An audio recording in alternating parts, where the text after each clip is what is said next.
Përshëndetje shikues të televizionit të shtatë dhe të gazetës nacionale. Jeni me episodin e 8 të emisionit Point of View nacionale. Kjo javë ka qenë javë e përvjetorit të 18 të pavarësisë së Kosovës, javë e festës për edhe e një marshi gjigant në Prishtinë, që u bë për ish krerët e UÇK-s. Në fakt, krerët e UÇK-s e thanë fjalën përfundimtare në Hagë.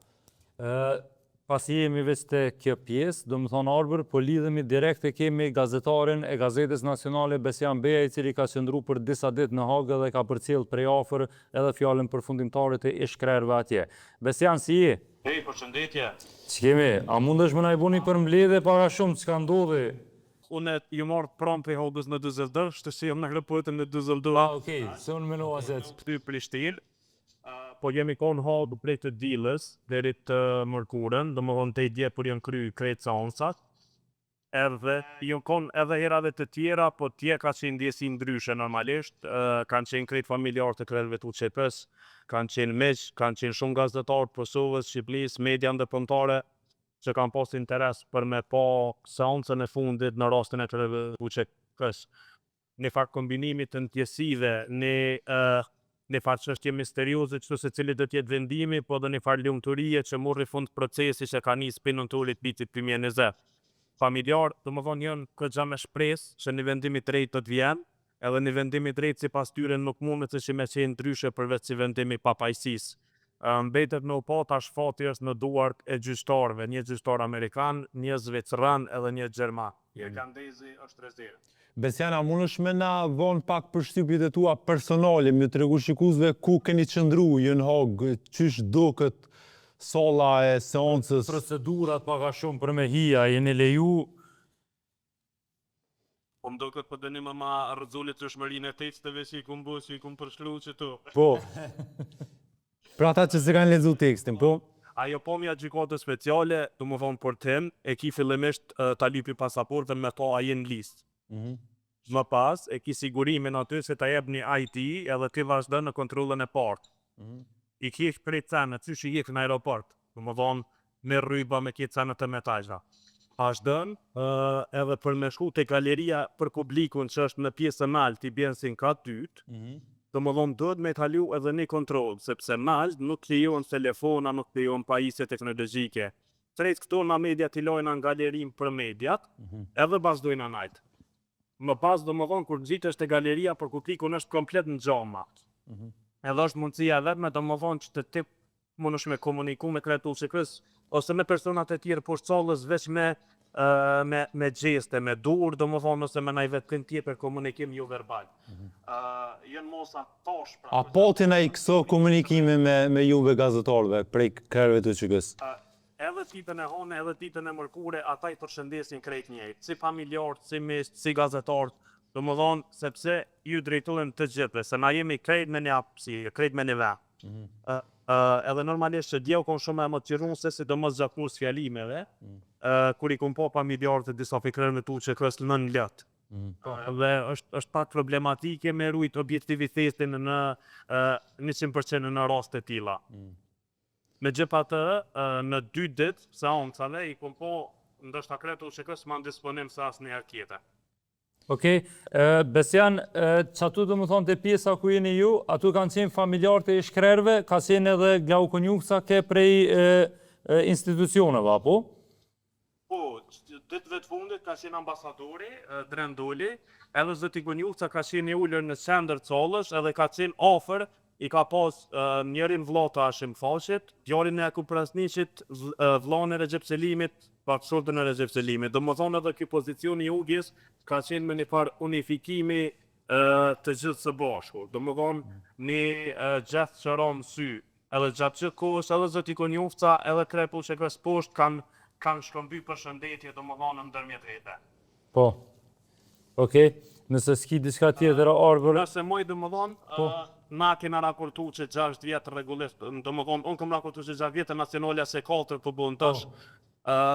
Tash kur kthehemi normalisht shikues kanë më mujt me po edhe një video për mbledhje të shkurt në ato çka ndoshta nuk janë raportuar disa detaje më pikante të këtyre 8 të fundit të gjykimit. Okej, pra pjesën më në herë si të përfundojnë intervistën, po e lajmë që të përmbledhjen që e bën ti, edhe që me ndjek edhe shikues pak çka ka ndodhur.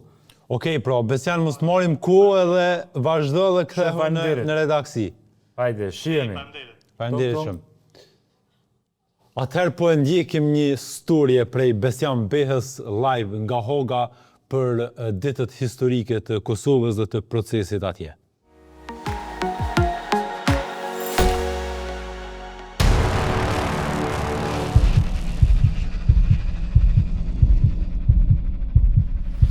Duke ndjerë rrahit e zemrat e stërgjyshërve tanë, shtati i Kosovës shtet të pavarur dhe sovran e demokratik.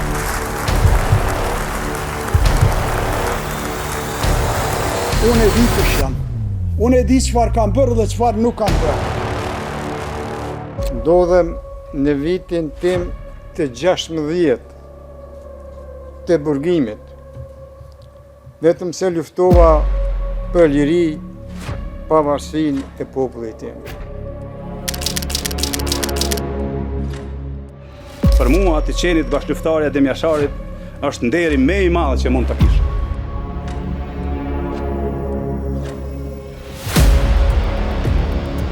Procesi i nisur prej 6 vitesh ndaj Hashim Thaçit, Kadri Veselit, Recep Selimit e Jakub Krasniqit bëri që kryeqyteti i drejtësisë të flasë shqip për disa ditë. Kërkesën për drejtësi, siç e ka emrin qyteti Hagës, po e përcjellnin nga afër të hënën fillimisht familjarët e Hashim Thaçit.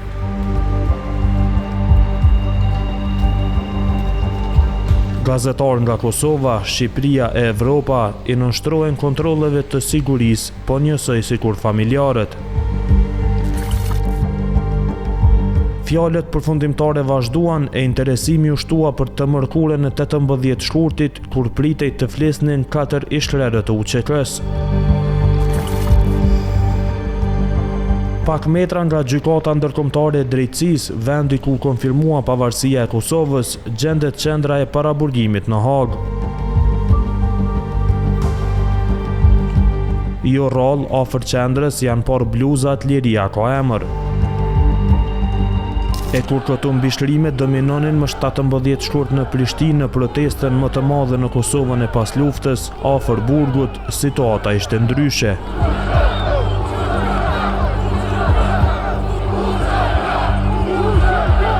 Më 4 nëntor të vitit 2020 në këtë objekt u soll Jakub Krasniqi. Një ditë më pas të po atij viti, Hashim Thaçi, Kadri Veseli e Recep Selimi. Kur kanë kaluar më shumë se 5 vjet e gjysmë nga arrestimi i 4 krerëve të UÇK-s, ata vazhdojnë të mbahen në qendrën e paraburgimit në Sheveningjen të Hagës. Të gjitha kërkesat për lirim nga paraburgimi u refuzuan. Krerët e UÇK-s madje patën probleme të vinë edhe në ceremoni martore e në rastet të sëmundjeve për familjarët e tyre, e u ankuan për kushte të tmerrshme pikërisht në qendrën që gjendet pas meje. Kur gjykimi ka ardhur drejt fundit, ata duket se janë shpresë plot për një vendim të drejtë. Megjithatë, sikur të bashkuar në kryeqytet me mijëra qytetar, në Hagë u bashkuan familjarët e krerëve të UÇK-s.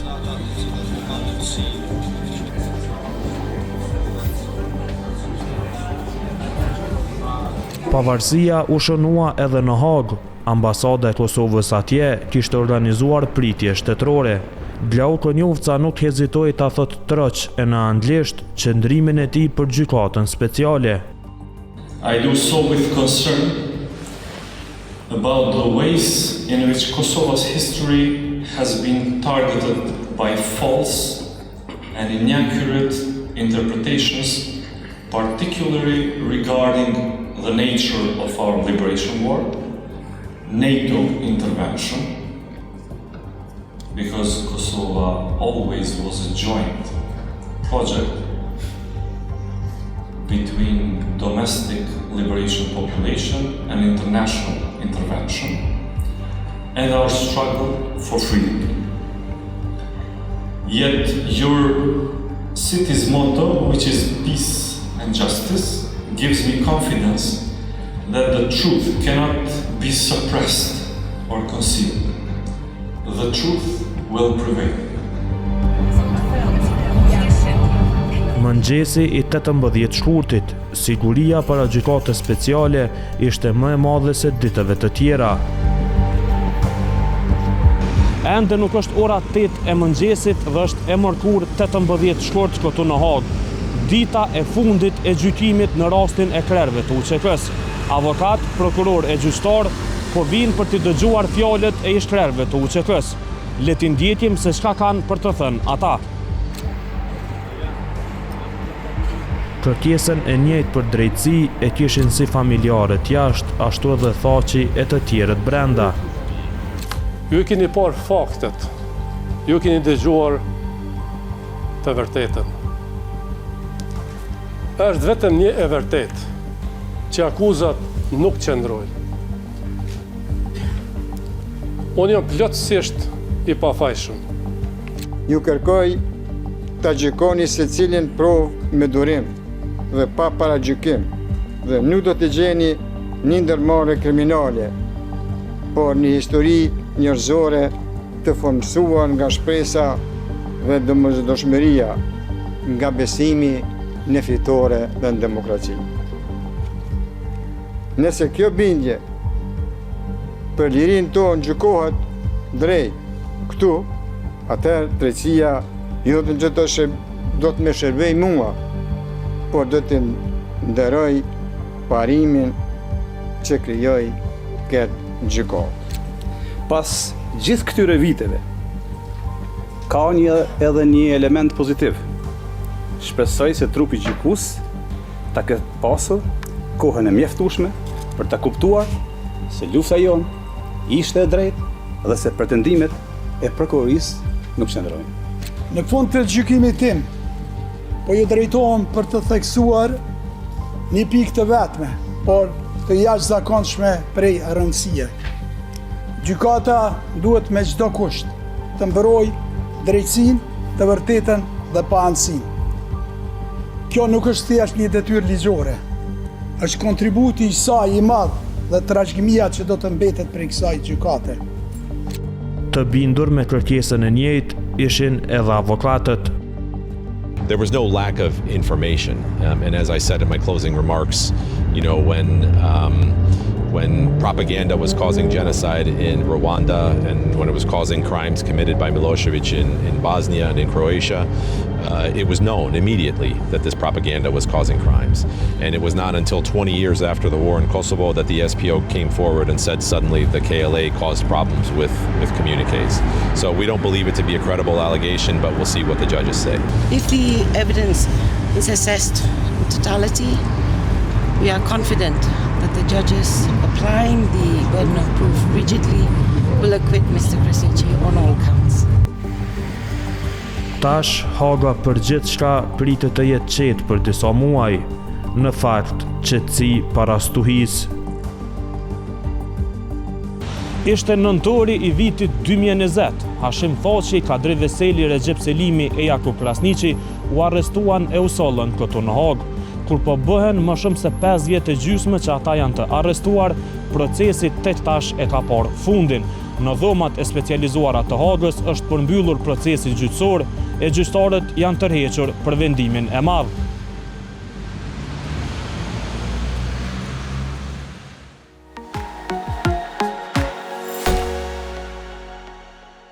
Okej, pas përmbledhjes që përcjellëm prej gazetarit Besiam Beha, po kthehemi një herë tek fjalët përfundimtare që i kanë thënë ish krerët e UÇK-s në Hagë, para gjykatës atje, edhe kjo ka qenë, domethënë, secili ka pas të drejtën me fol rreth 20 minuta të kohës, që kanë marrë për me fol fjalën përfundimtare të tyre. Ta ndjekim fillimisht i pari që ka fol ka qenë ish presidenti Hashim Thaçi, ta ndjekim të plot fjalën e tij në gjykatë. Të nderuar kryetari i trupit gjykues zoti Smith, të nderuar gjyqtar, të nderuar të gjithë pranishëm, përshëndetje juve të gjithë që na përcjellni nga galeria. Dje në Kosovë u shënua 18 vjetori i pavarësisë së Republikës së Kosovës. me 17 shkurt 2008, duke ndjerë rrahjet e zemrat e stërgjyshërve tanë, shpallën Kosovën shtetë e pavarur dhe sovrane demokratik.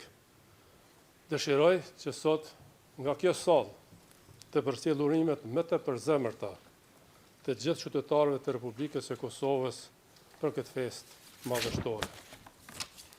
Të nderuar gjyqtarë, për gati 3 vite në këtë sallë gjyqi, ju i keni dëgjuar akuzat e prokurorisë dhe argumentet e mbrojtjes. Ju i keni parë faktet, ju i keni dëgjuar të vërtetën. Është vetëm një e vërtet që akuzat nuk qëndrojnë. Unë jam plotësisht i pafajshëm. Por e kam thënë dhe e them sërish, me bindje të plot. Unë bashkëndjej dhe shprej keqardhje për gjitha viktimat që kam mësuar në Kosovë pa morë parasysh përkatësinë e tyre etnike. Të nderuar gjyqtar, në kohën e masakrave në Qerez, në Rikoshan, Prekaz, në fillim të vitit 1998, unë isha student në Universitetin e Curriut. Unë nuk po bëja plane si ta merja kontrollin e Kosovë. Po bëja plane si të përgatitja provimet në universitet. I vetmi njeri që po bënte plane morbide, ishte Slobodan Miloševići. Plane për një gjenocid tjetër, për një gjenocid të ri në Kosovë.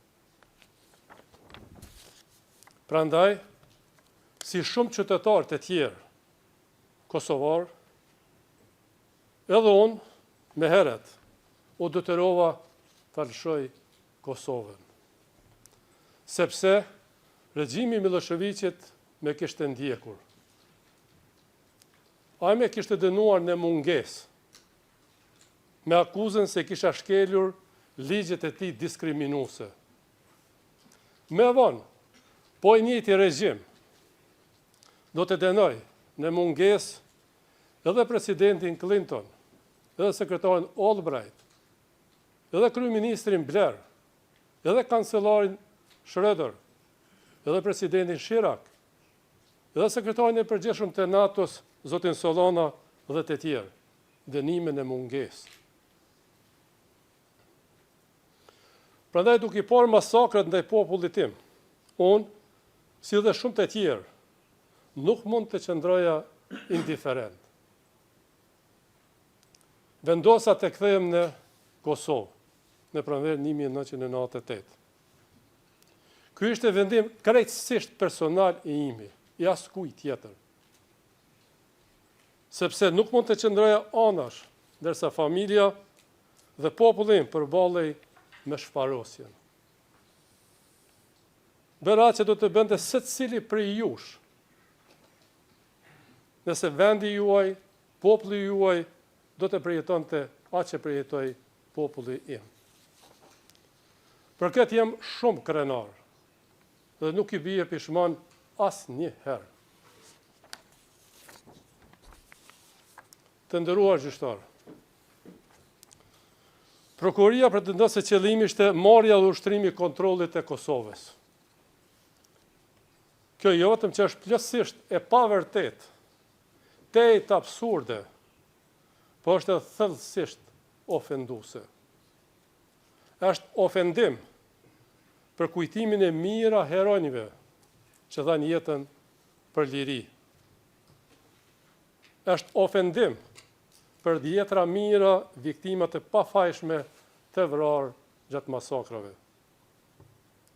Është ofendim dhe pa drejt edhe për përpjekjet e NATO-s dhe aleancës perëndimore me të cilët unë bashkëpunova ngushtë. Të nderuar gjyqtar, me lejoni të përsëris një të vërtet përjetshme. I vetmi, a më bash i vetmi, kundërshtar i imi, i popullit e Kosovës, dhe i botës demokratike ishte Slobodan Miloševići. Është e rëndë ta dëgjosh këtë akuzë. Veçanërisht kur gjatë luftës, unë nuk e dija nëse do të isha gjallë prej orës në orë e prej ditës në ditë. Unë nuk isha i sigurt nëse do të shisha familjen time, gruan time e djalin e sapo lindur. E lere më të ndroja të ushtreja kontrol në Kosovë. Në Kosovën e pushtuar plotësisht për rreth 90 vite. Fakti që sa prej nesh sot jemi gjallë është krejtësisht rastësi dhe fat. Unë nuk u ktheva për të rrezikuar jetën time për kontroll dhe pushtet. U ktheva në atë dhe duke rrezikuar jetën time për liri dhe paqë. Pyetja që shtrohet sot është: morja kontrollit prej kuj? Kush? E vërtetë është se kontrolli dhe pushteti ishin plotësisht, ama plotësisht në gjithë territorin e Kosovës në duart e hekurta të Slobodan Miloševićit. As kuj tjetër. Shqiptarët nuk ushtronin pushtet, është paradoksale. Ata shtypeshin nga pushteti i Slobodan Miloševićit. Misioni ynë si popull ishte i qartë: mbijetesa, liria dhe paqja. Unë nuk isha fare iluzione.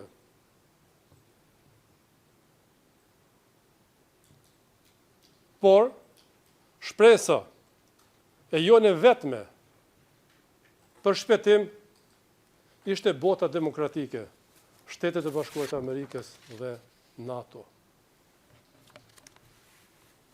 Prandaj tërë fokusi im ishte ndërtimi dhe forcimi i kësaj aleance. Për këtë qëllim, unë udhtova në shumë kryeqytete për t'i bindur për kauzën tonë të drejtë në Bruxelles, Londër, Berlin, Paris, Bern, Oslo, Vjen dhe vendet e tjera. Por kudo që isha në kontakte vazhdueshëm me zyrtarët e administratës amerikane. Miloševići e kishte filluar luftën në Kosovë, ndërsa ne kosovarët vetëm mbroheshim. Por luftën mund ta përfundonte vetëm NATO, as kusht tjetër. Dhe ashtu ndodhi. Po të mos ishte intervenimi i NATO-s, lirit Kosovës nuk do të kishte as pavarësitë e Kosovës. Prandaj pavarësia nuk ishte instrument për të marrë pushtet, por për dinjitet. Të nderuar gjyqtar, kjo prokurori me thuri shumë lavde, e më nda shumë tituj e grada. Por e vërtet është krejt tjetër. Unë nuk isha ai i cili transportova rezistencën nga perëndimi në Kosovë.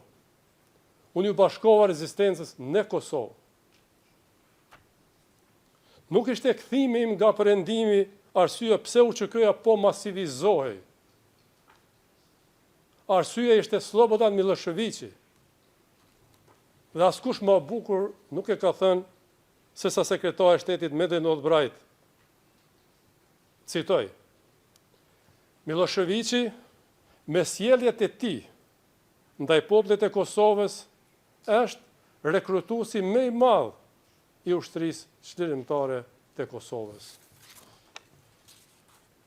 UÇK-ja nuk ishte shteti, nuk ishte ushtri e një shteti. Ai ishte organizim popullor që po mbroj nga një shtet agresor. Fakti që UÇK-ja nuk ishte organizuar ashtu siç pretendon prokuroria se ishte, nuk e zbe as pak rolin e saj për lirinë e Kosovës nuk e bën kauzën e saj për shërim me pak fisnike e as arritjen e pavarësisë me pak historike. Fitoria e Kosovës ishte më shumë politike dhe diplomatike. Suksesi më i madh i popullit të Kosovës ishte bashkëpunimi i plot dhe besimi me Perëndimin. Ata na ndihmuan pikërisht, sepse e dinin se kush ishim dhe çfarë qëllimi kishim. Unë me asnjë çmim, në asnjë rrethon, nuk do të rrezikoja këtë aleancë me asgjë në këtë botë. Sepse ashtu do të rrezikoja vetë lirinë e Kosovës, do të rrezikoja ekzistencën tonë kolektive. Synimi ynë ishte paqja, nuk ishte lufta. Kur bota demokratike vendosi të thras konferencën e paqes në Rambuje, ne ju përgjigjëm pozitivisht ftesës së tyre. Ushtria Çlirimtare e Kosovës ishte një nga 3 grupet përfaqësuese të Kosovës në këtë konferencë dhe përfaqësues të pavarur të tjerë. Megjithatë, gjatë gjithë procesit në Rambuje dhe Paris, ne punuam si delegacion i Kosovës. Pranuam marrëveshjen e paqes, edhe pse ajo nuk i plotësonte të gjitha kërkesat legjitime. Por Kosova zgjodhi paqen dhe demokracinë. Serbia zgjodhi luftën dhe gjenocidin. Për të ndihmuar bashkësinë ndërkombëtare ashtu siç na ishte kërkuar nga perëndimorët, të 3 grupet, Lidhja Demokratike e Kosovës, UÇK-ja dhe LBD-ja, u pajtuan për formimin e qeverie të përbashkët, që do të funksiononte deri në zgjedhjet e para të lira demokratike në Kosovë. Ishte marrëveshje për të bashkuar forcat dhe energjitë për një qëllim të përbashkët, lirinë e Kosovës. Sot, si mundet dikush të pretendoj se qëllimi ishte marrja e kontrollit të Kosovës, kur ne pranuam që bashkësia ndërkombëtare ta kishte fjalën kryesore në Kosovë. Pastaj, që UÇK-ja t'ia dorëzonte armët NATO-s, siç ndodhi më vonë në qershorin 1999 shtator 99. Pas kapitullimit të Miloševićit, Kosova fut në administrimin e Organizatës së Kombeve të Bashkuara. Fakti i njohur botërisht. UNMIK-u sqaroi që në fillim se gjithë pushteti ekzekutiv, legjislativ dhe gjyqësor ishte në duart e tyre. Këto ishin rrethona krejt tjera.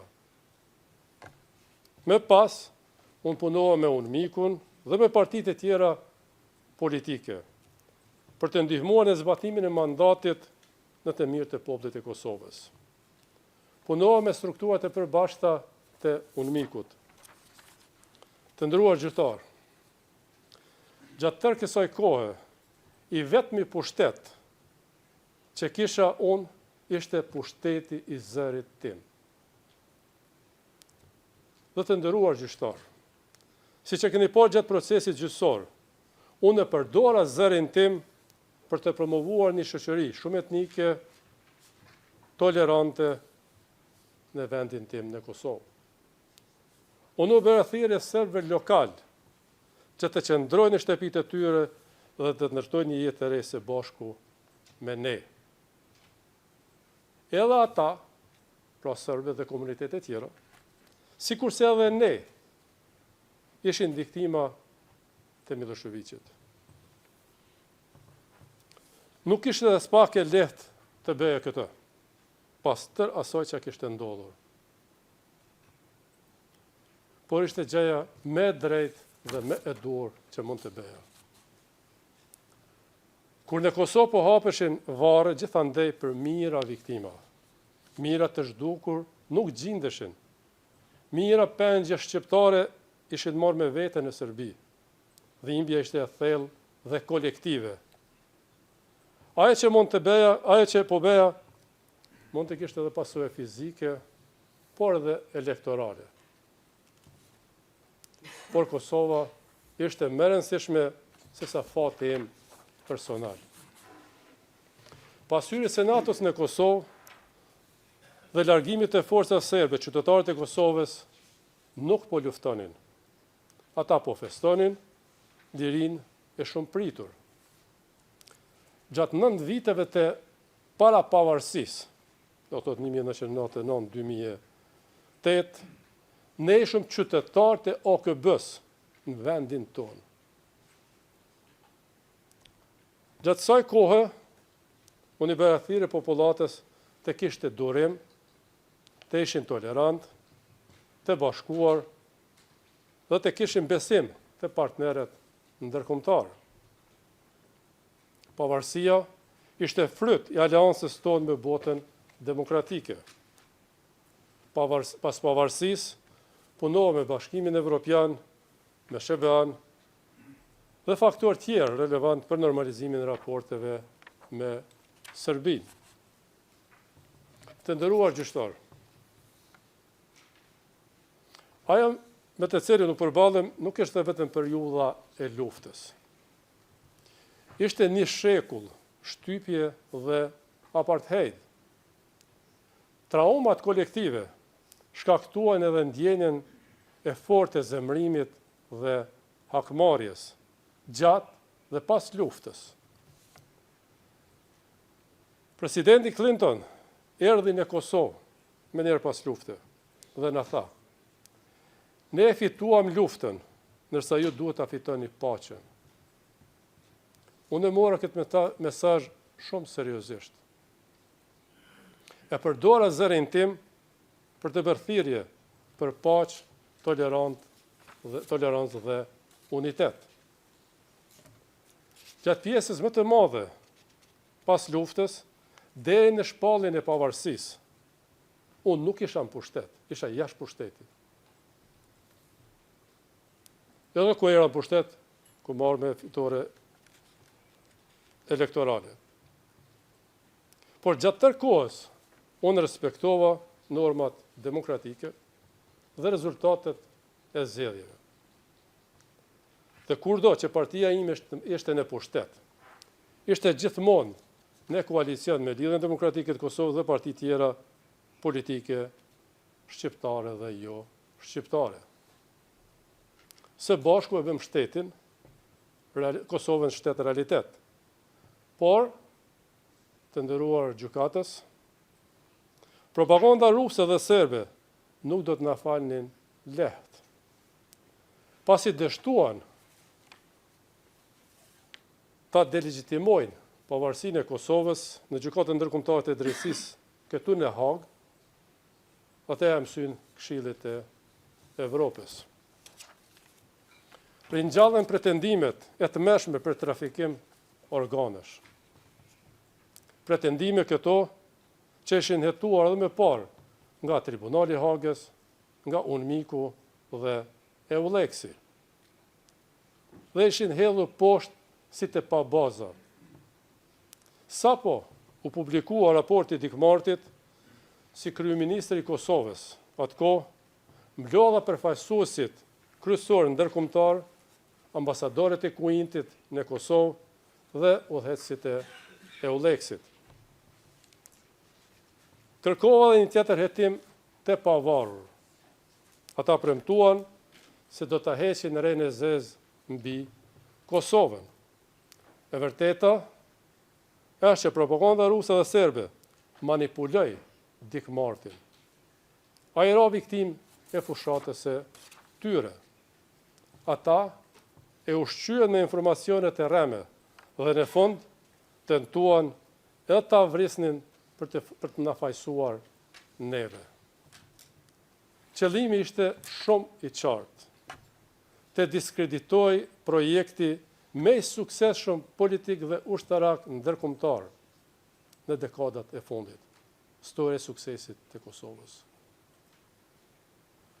Kur votuam në Parlamentin e Kosovës për themelimin e kësaj gjykate, ne besuam se ajo do t'i trajtonte akuzat në raportin e Dikmartit dhe do të vepronte në përputhje me Kushtetutën dhe ligjet e Republikës e Kosovës.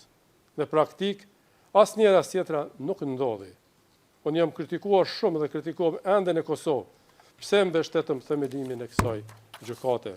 Kritikët thonë se kjo gjykatë synon kriminalizimin e luftës sonë për liri dhe idenë e pavarësisë.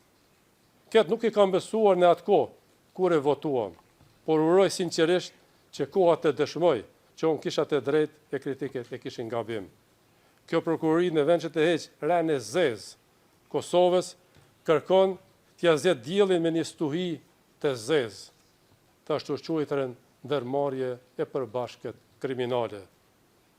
Shumë nga akuzat që kam dëgjuar nga kjo prokurori të nderuar gjyqtar në këtë sallë, i kam dëgjuar edhe gjatë fushatave zgjedhore në Kosovë, a mojëm bashkë të njëjta.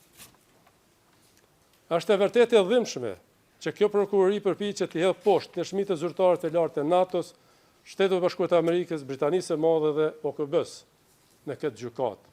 Të atyre dhe njerëzve të tyre që ishin tërkohën bashkë me ne në terren, që ishin sytë dhe veshët e perëndimit nga Kosova.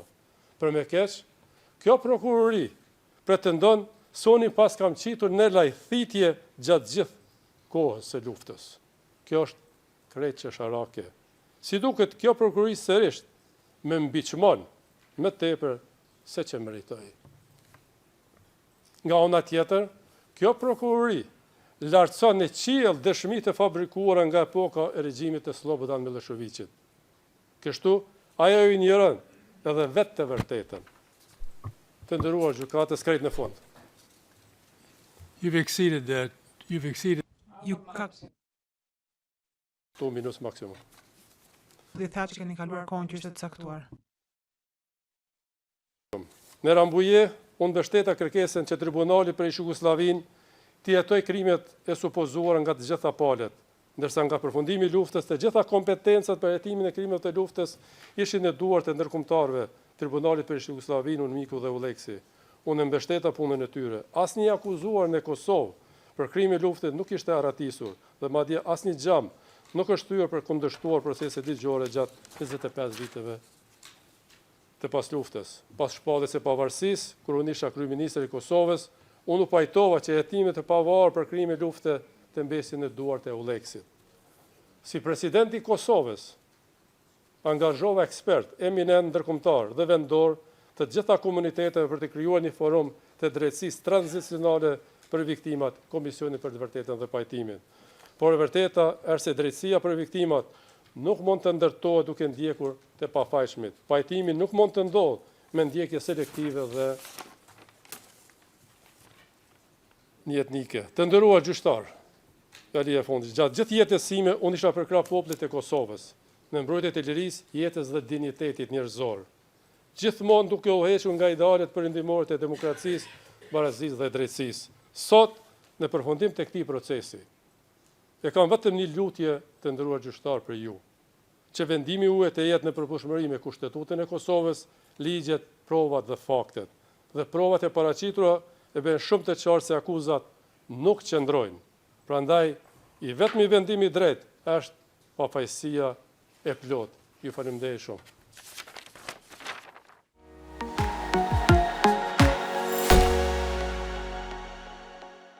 Okej, Erçan, një fjalim që me thonë më dëk që në minutat e parë, ish presidenti thotë që kështë në ndërgjegjen e vetë, më dëk që e patë atë sensi që potencialisht mundet me qenë fjalimi i fundit i ti publik, sepse nuk i dihet po se vrejti është pak emocional, deri e murë kështu vetë. Pastaj vazhdoj në stilin e ti, ajet që mu më boni përshtypje në fjalimin e ish-presidentit thotë që është se për herë ka qenë prej personaliteteve që i ka kushtuar rëndësi simbolikave, e nisi fjalimin me duke dëgjuar të rrohurat e zemrës të gjyshurve. Që e përsëriti paka shumë, e ka pas fjalimin e shumë kur e ka lexuar deklaratën e pavarësisë. Edhe Oçan, nëse mundemi dikun me shfaq me fotografi, kotin që e pat vesh, presidenti thotë që edhe kravatën është i njëjti stil, ndoshta jo i njëjti kostum, po i njëjti stil me të ditës së shkollës së pavarësisë. Po, besoj që e shfasim poshtë. Po, pra është kravata me ngjyrën e njëjtë, është koti i njëjtë. Besoj që thotë që është prej personaliteteve dime dhe prej të kalumës që ju kushton rëndësi këtyre simbolikave. A mendon se ka luajtur rol pak edhe prania e familjarëve që i kanë përshëndeti, kanë pas afër, domethënë më afër se po herët, jo vetëm vizita, kështu që janë taku, po domethënë ke hera parë që ndoshta në gjykatë kanë përcjell çka sigurisht po përveç kësaj për mua ma do me thonë se kështu ma e thellë është fakti kur e mendon se mundet për një njeri që krejt karrierën, krejt jetën e ka të ndërtuar mbi publikun, e ka pra publikisht, edhe kur e mendon se mundet me qenë paraqitja jote e fundit para publikut, pra sepse siç e dim prokuroria ka kërku 45 vite burg, nuk dihet gjykata çka vendos.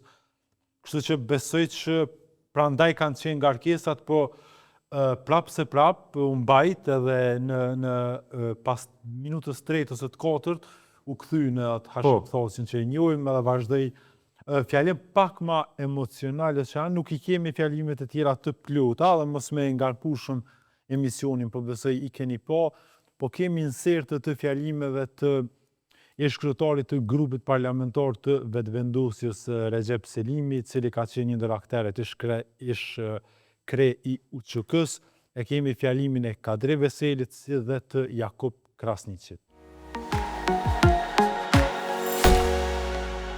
Për mua të qenit bashkëluftarja e Demjasharit është nderi më i madh që mund ta kisha.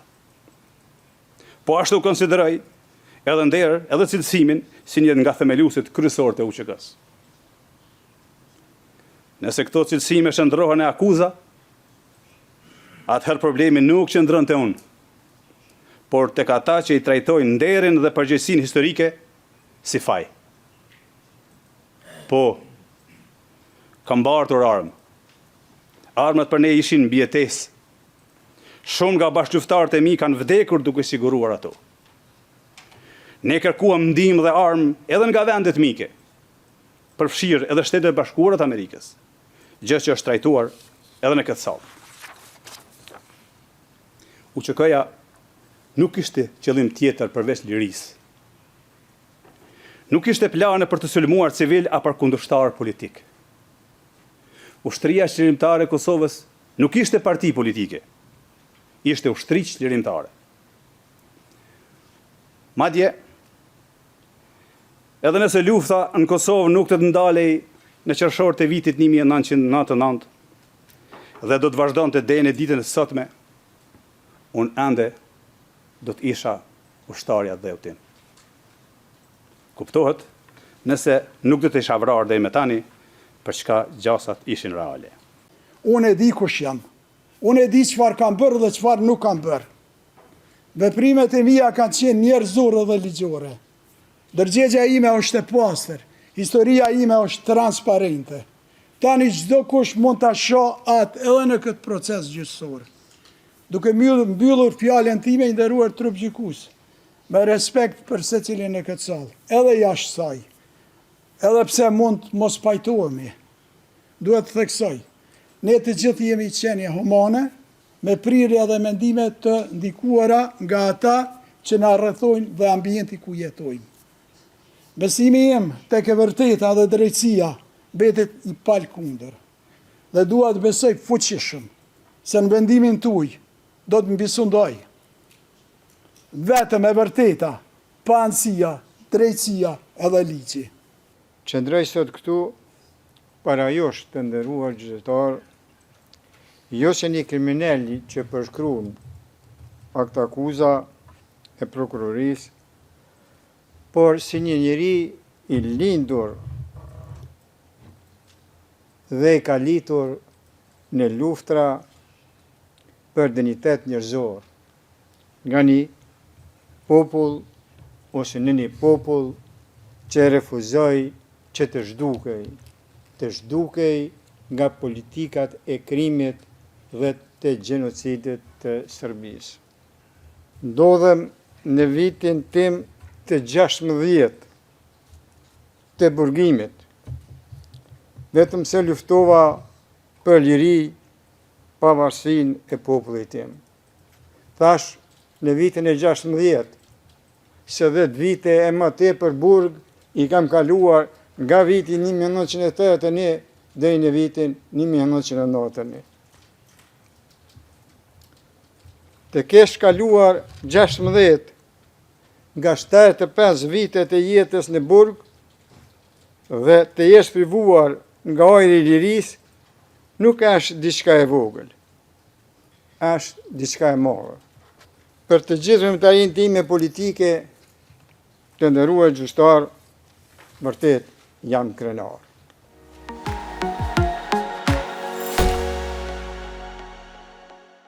Okej, dyti pas Hashim Thasi, do më thonë foli Kadri Veseli, më do kështu në disponim që shimi mësu zakonisht me pa, dhe në ke si një farë, reflektoj ke pozitivitet. Po, Kadri Veseli duk që peshjen pak ashtu skenën, edhe me dur edhe me e pat një parë. Po, edhe dyqysh që nuk ndryshe pak nështë prej Hashimit fillimisht, nuk do kështu i rëndum emocionalisht. Adin, do më thonë veç racionale dhe Kadri Veseli që jemi mësu me pa.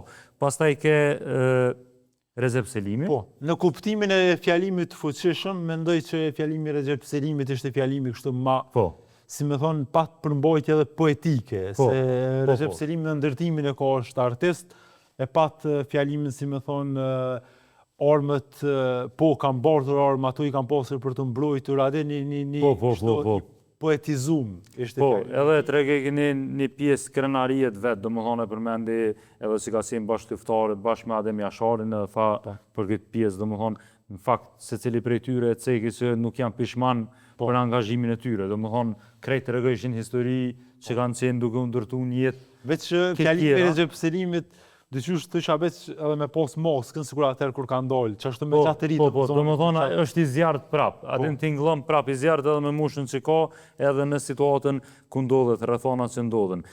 Pastaj e patëm edhe fjalimin e Jakub Krasnicit, i cili pjesa nështë ma e mirë ke edhe kjo që e shfaqëm ku tha tash me bëbon 16 vite burgim. Tha për Kosovën. Sepse për dallim prej këtyre të treve, të cilët kanë qenë të dënum në munges në sistemin e Jugosllavisë, këta të tre nuk janë ka pas njëherë. Po. Nuk kanë vujt burg. Jakub Krasniqi edhe ka vujt burg. Ndërkohë Jakub Krasniqi ka vujt, nëse s'ka bëjnë 9 vite burg, para se me tash në gjykatën speciale që ju kanë bë krejt dikon 16 vite burg. Po. Kështu që nuk është e lehtë edhe pomja kështu e Jakub Krasniqit. Normal, kështë është pak ma në mosh, dhe më thonë një ka 75 vite tash, edhe normalisht është pak ma e randë, edhe prania familjarëve, gjithë shka është pak ma e randë për një person i cili është mosh edhe është e randë për krejt këta, procesin qka kanë kalu, edhe në qka janë të kalu tash, dhe më thonë veç është një ndryshim 360 shkallë i jetës e tyre. Aja si me thonë si pjekuri që u tregu prej ish klasës politike ka qenë që asë njëherë, asë njëri për tyre nuk kanë tentu me i ikë drejtësis, me uratis. Na e dim që gjitha mundësit logistikën e kanë pas nëse këshin dasht, edhe kanë pas burra që i këshin mbrojt, me shku edhe në Suedi, edhe në Kinë, edhe kudush, por nuk e kanë bo as atëhera Mëshka Haradinaj, as Daut Haradinaj në procesin e vetë, as Hashim Thasi, as Kadri Veseli. Në fakt nuk e di ako na i figurë politike dhe më thonë që ju ka shmangë drejtësisë në Kosovë, s'ka pas. Jo, nuk ka pas. Për këtë luftës, kanë shku e kanë dëshmu sa herë dhe më thonë... Nuk është pak, se na e marim për të mirëqenë, po kena me pas situatat të tjera. Këtu edhe një në Kosovë, kur kena me pas që nuk mirët për e mirëqenë kjo, nuk është letë me lëshu postin e presidentit edhe me u dërzu, me thonë, okej, po përballa me një proces. Po që janë edhe në Kosovë pat, si me thonë, manifestime në lidhje me atë që pëndohë në Hagë, nuk e di atëro me po një, unë nuk e kam ditë deri e tha kryeministri, po kryeministri i Shqipërisë Edi Rama. Po, gjatë vizitës që ke në Kosovë. Gjatë vizitës në Kosovë e tha se edhe presidentja Osmani ka qenë kërcnume prej dhomave të specializume. Po, në fakt e paraqiti që është sekret shtetëror nështë në Kosovë, po tha po e zbulehe une, do më thonë me stilin e Edi Ramës. O duk bjo tha presidentja o duk e qëdit. Po, okej. Pëndjekëm një herë videon edhe këthejemi prapë.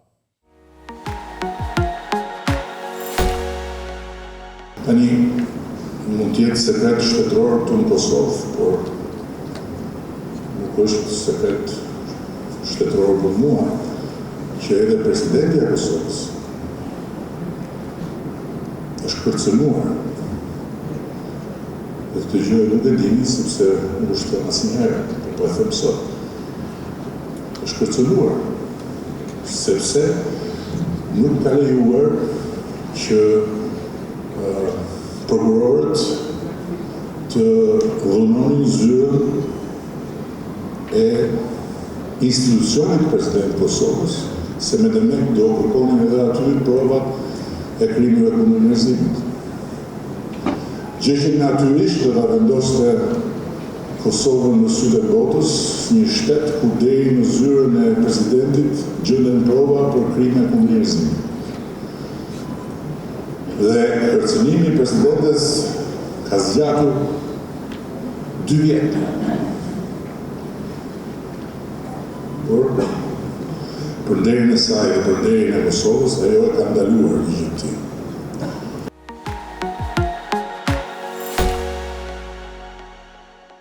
Që kjo pra ke paka shumë dikush e morë prej kritikëve, opinionistëve, analistëve këtu në Kosovë, e morë që Edi Rama pja nxet dorën me sa pash edhe Berat Buzhalja kishte deklaruar njëjtë paka shumë. Që? Pse Edi Rama ku mundohet me mendim vjosës, ose me afru paka shumë edhe me PDK-n, që me i marë votat që i duhen për presidente, sepse qysh për shqie deri tash me gjos nuk ka shumë nevojë me afru Edi Rama me PDK-n, ajo u afru vetë. Po, pre protesta që tu dhe ishta me dalë. Dhe më thonë, ke edhe protesta, prap kritike, dhe më thonë, e morën edhe këtë pjesë që mori pjesë në marsh, në që protestë në organizume, drejtësi jo politik. Dhe më thonë, aty po ofër krerëve të PDK-s, ke edhe djali Hashim Fasip, më thonë në pjesën e parë. Ati ndjekim disa pame prej protestës, e pastaj kemi edhe disa voksa, pra deklarata qytetarëve që morën pjesë atë ditë në manifestimin e 18 vjetorit pavarësisë, po njëkohësisht u mbajt edhe protesta në sheshin kryesor në Nana Terez edhe Skënderbeu këtu në Prishtinë.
Kërkojmë vetëm drejtësi. Përveç drejtësisë nuk duam asgjë tjetër. Ata po mbajnë pa drejtësisht, kanë mbi 5 vjet në hak me një gjyq që doli për diçka dhe doli diçka tjetër. Ata kanë vajtur atje dhe e kanë votuar atë gjykat vetëm për shkak të çështjes së 8 martit, për atë shpifje aq të ndyrë, për të pastruar figurën e UÇK-s. Kurse më saktë aty doli një kthesë e madhe dhe një intrigë të madhe që ne nuk mund ta pranojmë. Kërkojmë vetëm drejtësi. Nuk duam mëshirë, duam vetëm drejtësi për shtirimtarët tanë. Ata luftohen për të popull, cili popull në botë mund të gjykohet pse mbrojti veten e vet. Asnjë popull në botë nuk mund të gjykohet përse ka mbrojtur veten e vet. Ne duam vetëm drejtësi, asgjë tjetër. Kemi ardhur për Gjilionit me përkrah protestën për ata që po dënohen pa drejtësisht. Me përkrah ata shtirimtarë që na i shpallën edhe pavarësi. Prej Kaçanikut jemi, komunës Kaçanikut, janë bashkëluftar i shokëve që janë në Kork.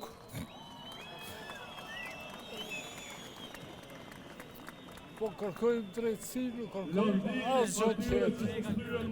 Por atë arsye kemi ardhur me tregu këtë Evropës se botës që na nuk kemi luftuar për padrejtësi, për kina mbrojt atë tonë, vendit tonë, na ka imponu lufta neve, pa tjetër me mbrojt pragin tonë të shtëpisë tonë, edhe për ata shokët tonë që janë në burg, ata nuk kanë bu krime, edhe QK-ja nuk ban krime, edhe s'ka bu.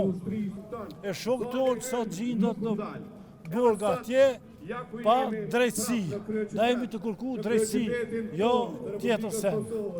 Ne jam prej Gjilanit, kemi ardhur protest qlirimtarët të cilët pëmbarë në Hagë pa drejtësisht. Dhe kërkojmë me kangulli që të lirohen sa ma shpejt. A priti që kjo protest në pozicionin e sojnë që vendiku të gjykon? Kjo protest ka qenë e shkëlqyeshme, pas ka dalë numër i madh i qytetarëve, edhe presim që të lirohen. Inshallah i lirojnë, kem dalë për një padrejtësi që të na u bën. Si një djalë i veteranit, ka takuar me dalë. Prej kine orë? Prej komunës Maliqev.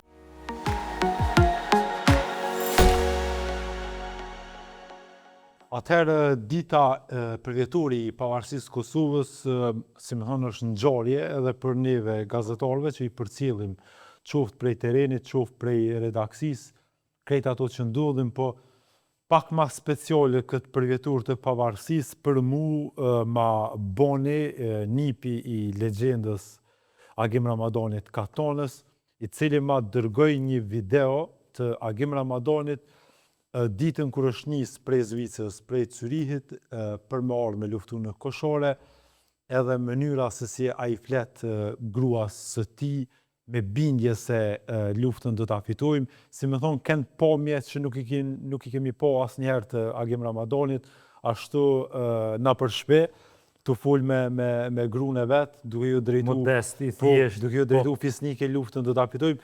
Kur e posh videon, ende pa e postu, e mendova, thash, me veti, tash, edhe kur nisësh për një me luajt futboll në termin, nuk nisësh me qatë thjeshtësi. Jo po lënduna, jo kështë. Tani e posh shumë komente i kishin marrë bashkë njëjtin shembull, që për një me nuk... Tinglejki, do më thonë, biseda me snyme Tinglejki sasë normale, sa që kë flet ke për luft, që shka me u fitu, nuk e kom thonë ma herë ta, po tash po e shë sa për një me po punohet, dhe sa po punohet, edhe ke normalisht ikonike. Po, ta ndjekim bashkë. Fisnike, ushtria qlirimtare e Kosovës është e pamposhtëm, do ta fitojmë. Jo, ne do ta fitojmë. A do të fitojnë aja? Do të fitojnë atë sigurt. Sigurt. Asnjëherë nuk kam thonë do të fitojnë se se kom ditë që po punojnë.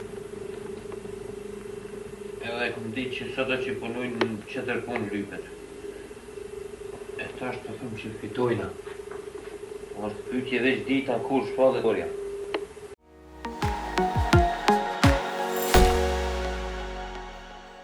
Që kjo pra paka shumë arbër është, do më thonë edhe ndjenja normalisht që kanë përjetu shumë familje kur ta fërmit e tyre kanë shku për luft edhe ti nuk e din sigurisht a kime pas gjallë të njëjtin person. Edhe ma dashurit e tyre, dikush edhe i ka humbë, dikush i ka gjallë, sa ke, do më thonë, fjalla përfundimtare e shkrerëve tu që kësë në Hagë, atje kanë qenë prezent edhe familjarët e 4 krerëve tu që kësë. Edhe marshin e kanë ndjek prej Hagës, apo? Po, edhe do më thonë Besian Beja, gazetari jonë që ka qëndru në Hagë gjatë këtyre ditëve, gjatë kësa jave, ne i ka përcjell gjithashtu pamjet që e kanë përcjell protestën pra familjarët e shkrerëve në Hagë, e kanë përcjell bashkë protestën në një kafene duke atu, ti përcjellëm njerë pamjet edhe kthehemi bashkë.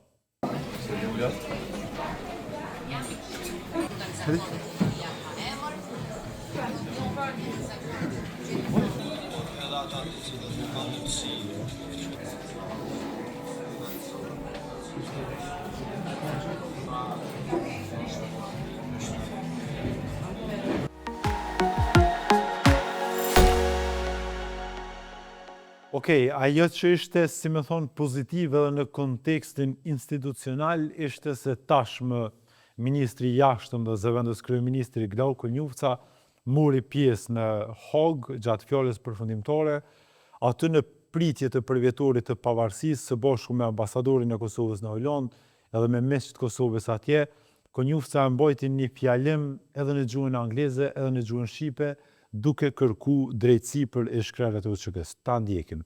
Është dita e fundit vërtet e procesit i cili zgjati kaq shumë i procesit të gjykimit të 4 drejtuesve të ushtrisë qëllimtare të Kosovës. Njëri prej tyre, zoti Thaçi, ishte president i Republikës Kosovës, zoti Jakub Krasniqi e zoti Kadri Veseli ishin kryetar të kuvendit të Republikës tonë, kurse Recep Selimi, general i ushtrisë qëllimtare të Kosovës dhe udhëhoqi edhe grupin parlamentar në kuvendin e Republikës Kosovës. Këtyre njerëzve tashmë ata kanë marrë një ndëshkim të padrejtë, sepse procesi zgjati aq shumë sa që unë pretendoj dhe gjithë pretendojmë së bashku që u shkel e drejta elementare e njeriut, e cila mbrohet edhe me konventën e Kombeve të Bashkuara, edhe me konventën evropiane të drejtave të njeriut, por edhe me kushtetutën tonë. E kjo është e drejta që personi të gjykohet në kohë të arsyeshme. Kjo e drejtë ma mërmenja që u shkel në mënyrë dhënshme, sepse janë bërë 5 vite 3 muaj që këta drejtues të ushtrisë qëllimtare të Kosovës mbahen të izoluar, edhe larg familjeve të tyre, e larg shtetit të tyre, dhe kjo është e para që dua ta them. Pra ka qenë një shkelje brutale e të drejtës për me pas gjykim të arsyeshëm në kohë. Tjetra është që ne patëm kritikën tonë gjithmonë për këtë gjykatë që ishte gjykatë një etnike. Gjykatë e cila fokusin e kishte padrejtësisht në ushtrinë qëllimtare të Kosovës. E unë jam këtu për të konfirmuar edhe një herë që lufta jonë, lufta e popullit të Kosovës, ishte luftë e drejtë, ka qenë luftë e pastër, ka qenë luftë mbrojtëse, nuk ka qenë qëllimi i kësaj lufte sulmi i asnjë populli tjetër.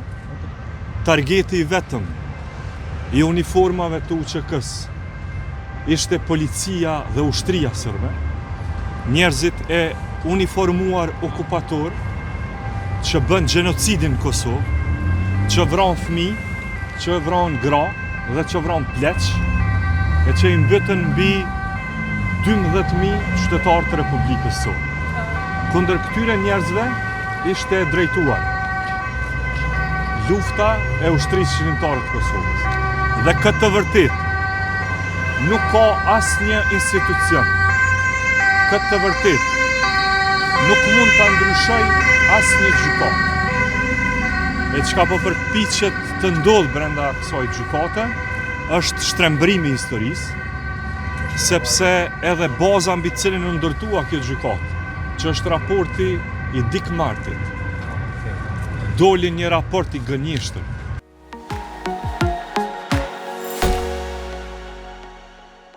Që kjo pra ke para shumë që ka folë Glauko Njufca atje, ka pas edhe të pranishëm do më thonë ndërkombëtar, edhe a i foli edhe shqip, edhe në anglisht të njëjtin fjalim do më thonë në mbajti, kanë qenë edhe gazetarët prej Kosovës do më thonë ato. Ke një lloj përfacimi dinjitës dhe institucional nështë që na ka munguar në Hag.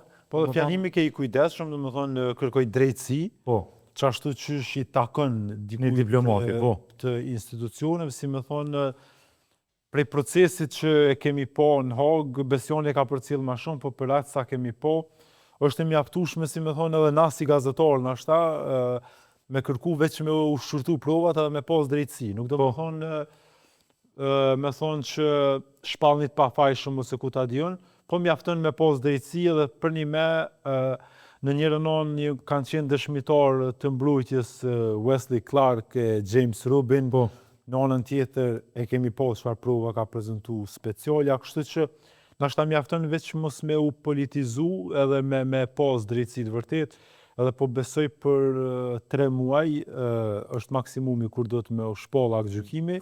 Gjatë kësaj kohe, bile në fjallën e ish-krye kovendarit Jakub Krasniqi, e dëgjova kur i tha gjyqtarit, uroj tha me pas durimin, uroj ju trupi gjykus me pas durimin, me i pa provat një nga një, me i pa ngadalë, edhe me i vlerësu, dhe pastaj jam i bindur se do të shpallemi pa fajshëm. Besoj që kjo është... Çfarë do të më kërku, ç'ashtu? Po të kuptoj, jashtë do më thonë dhomave specializuar atje në Hag, edhe aty ku mbajt seanca gjyqësore, foli edhe avukati Hashim Thasit, e kemi edhe videon prej Hagës atje, ta përcjellim një herë dhe kthehemi prap me temat e tjera. There was no lack of information, and as I said in my closing remarks, when propaganda was causing genocide in Rwanda and when it was causing crimes committed by Milosevic in Bosnia and in Croatia, it was known immediately that this propaganda was causing crimes. And it was not until 20 years after the war in Kosovo that the SPO came forward and said suddenly the KLA caused problems with communiques. So we don't believe it to be a credible allegation, but we'll see what the judges say. And then another one, first Prime Minister, Deputy Prime Minister of Kosovo said last night that whatever they did and did not, the government of Kosovo, they were in coordination with all defense teams of the 4 accused. Did you stop or maybe tell them to do anything during all these years, because people of Kosovo waited and expected more from the Kosovo's government to do for all these 4 men here? I'm not going to get into the political issues within Kosovo itself. We obviously received financial support from the government of Kosovo to fund the defense. It is not usual and indeed not wise for the government to be coordinating the work of the defense. We are independent. We take care of the interests of our client, and so we did not ask to coordinate, and there was no coordination in that sense, but they did provide material support to us. The rest of it I leave to the people of Kosovo, you internally, to make your own assessments of things, but that's not my role. And the fact that they did not respond in some of your requests of more financial support? Again, I'm not going to get into finance right now. We are just happy with how the last 10 days went. Our primary focus right now is to get our client back home, and hopefully all 4 back home as soon as possible. We are, as I said, confident that if there is a fair assessment of the evidence and the law in this case, that we will have good reason to be very happy, hopefully sometime in the late spring or early summer this year.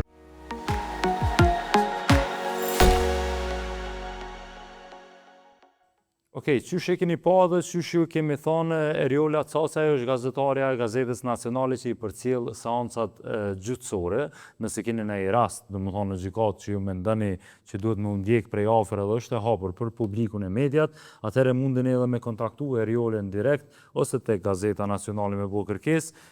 Eriola këtë javë ka qenë tek gjykimi i Endrit Nikës, i cili është akuzu për vrasjen e Maria Klares, pra ishte dashurës së tij nga Argentina. Të njëjtit, gjykata i ka shqitu dënim prej 18 vitesh burgim. Këto janë disa momente prej gjykatës, kemi me pas edhe Eriolën këtu, ndiseni një herë storyn edhe kthehemi bashkë me Eriolën me diskutu detajet. Justicia, justicia.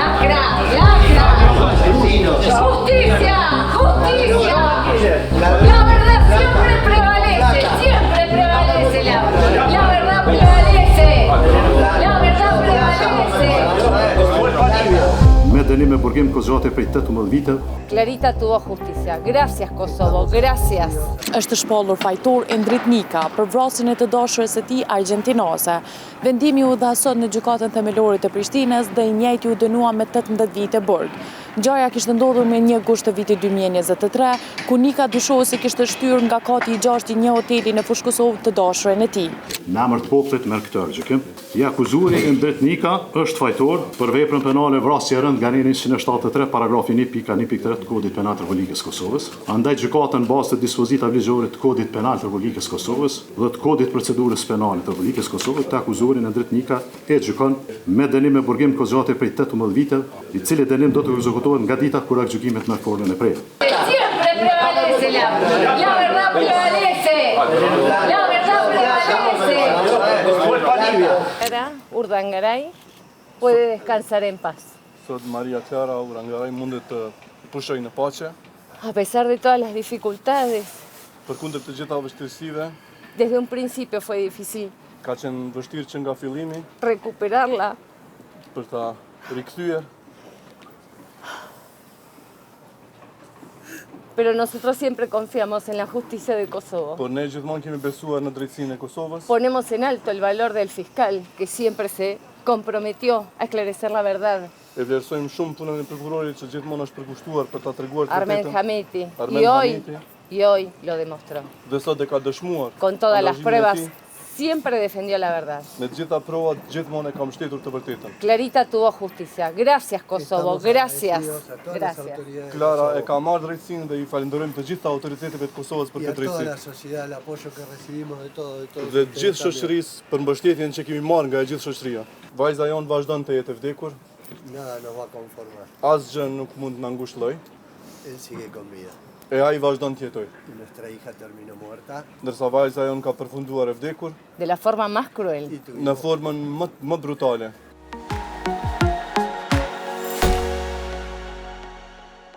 Atëheri po të pamjet nga gjykata si dhe aktgjykimin për këtë rast, Eriol në momentin që ndodhen aktgjykime kësaj, po kur dikush dënohet shumë, nuk e di shumë a pak, po kur dënohet kaq 18 vite, ka dhe drama në seancë, apo është e vështirë me raportun që të kaosin që të...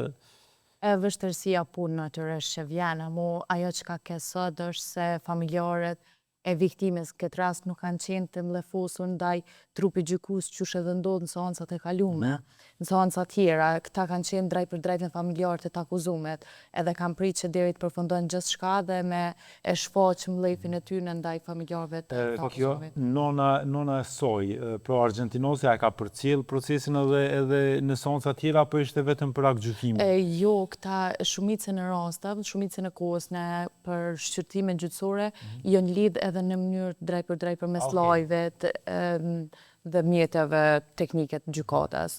Ndërsa seancat e fundit, fjalën përfundimtare, deklarimin e të akuzumit e ndritin këtë rast, ata kanë ardhur, kanë fizikisht. Po, mu do të një farë shembulli, tash s'po di nashta që shihet prej synit e gazetarëve atje, po do më thonë familjarët e kësaj ju falenderojnë edhe Kosovës, do më thonë për drejtësinë që kam në vend për rastin e vajzës së tyre.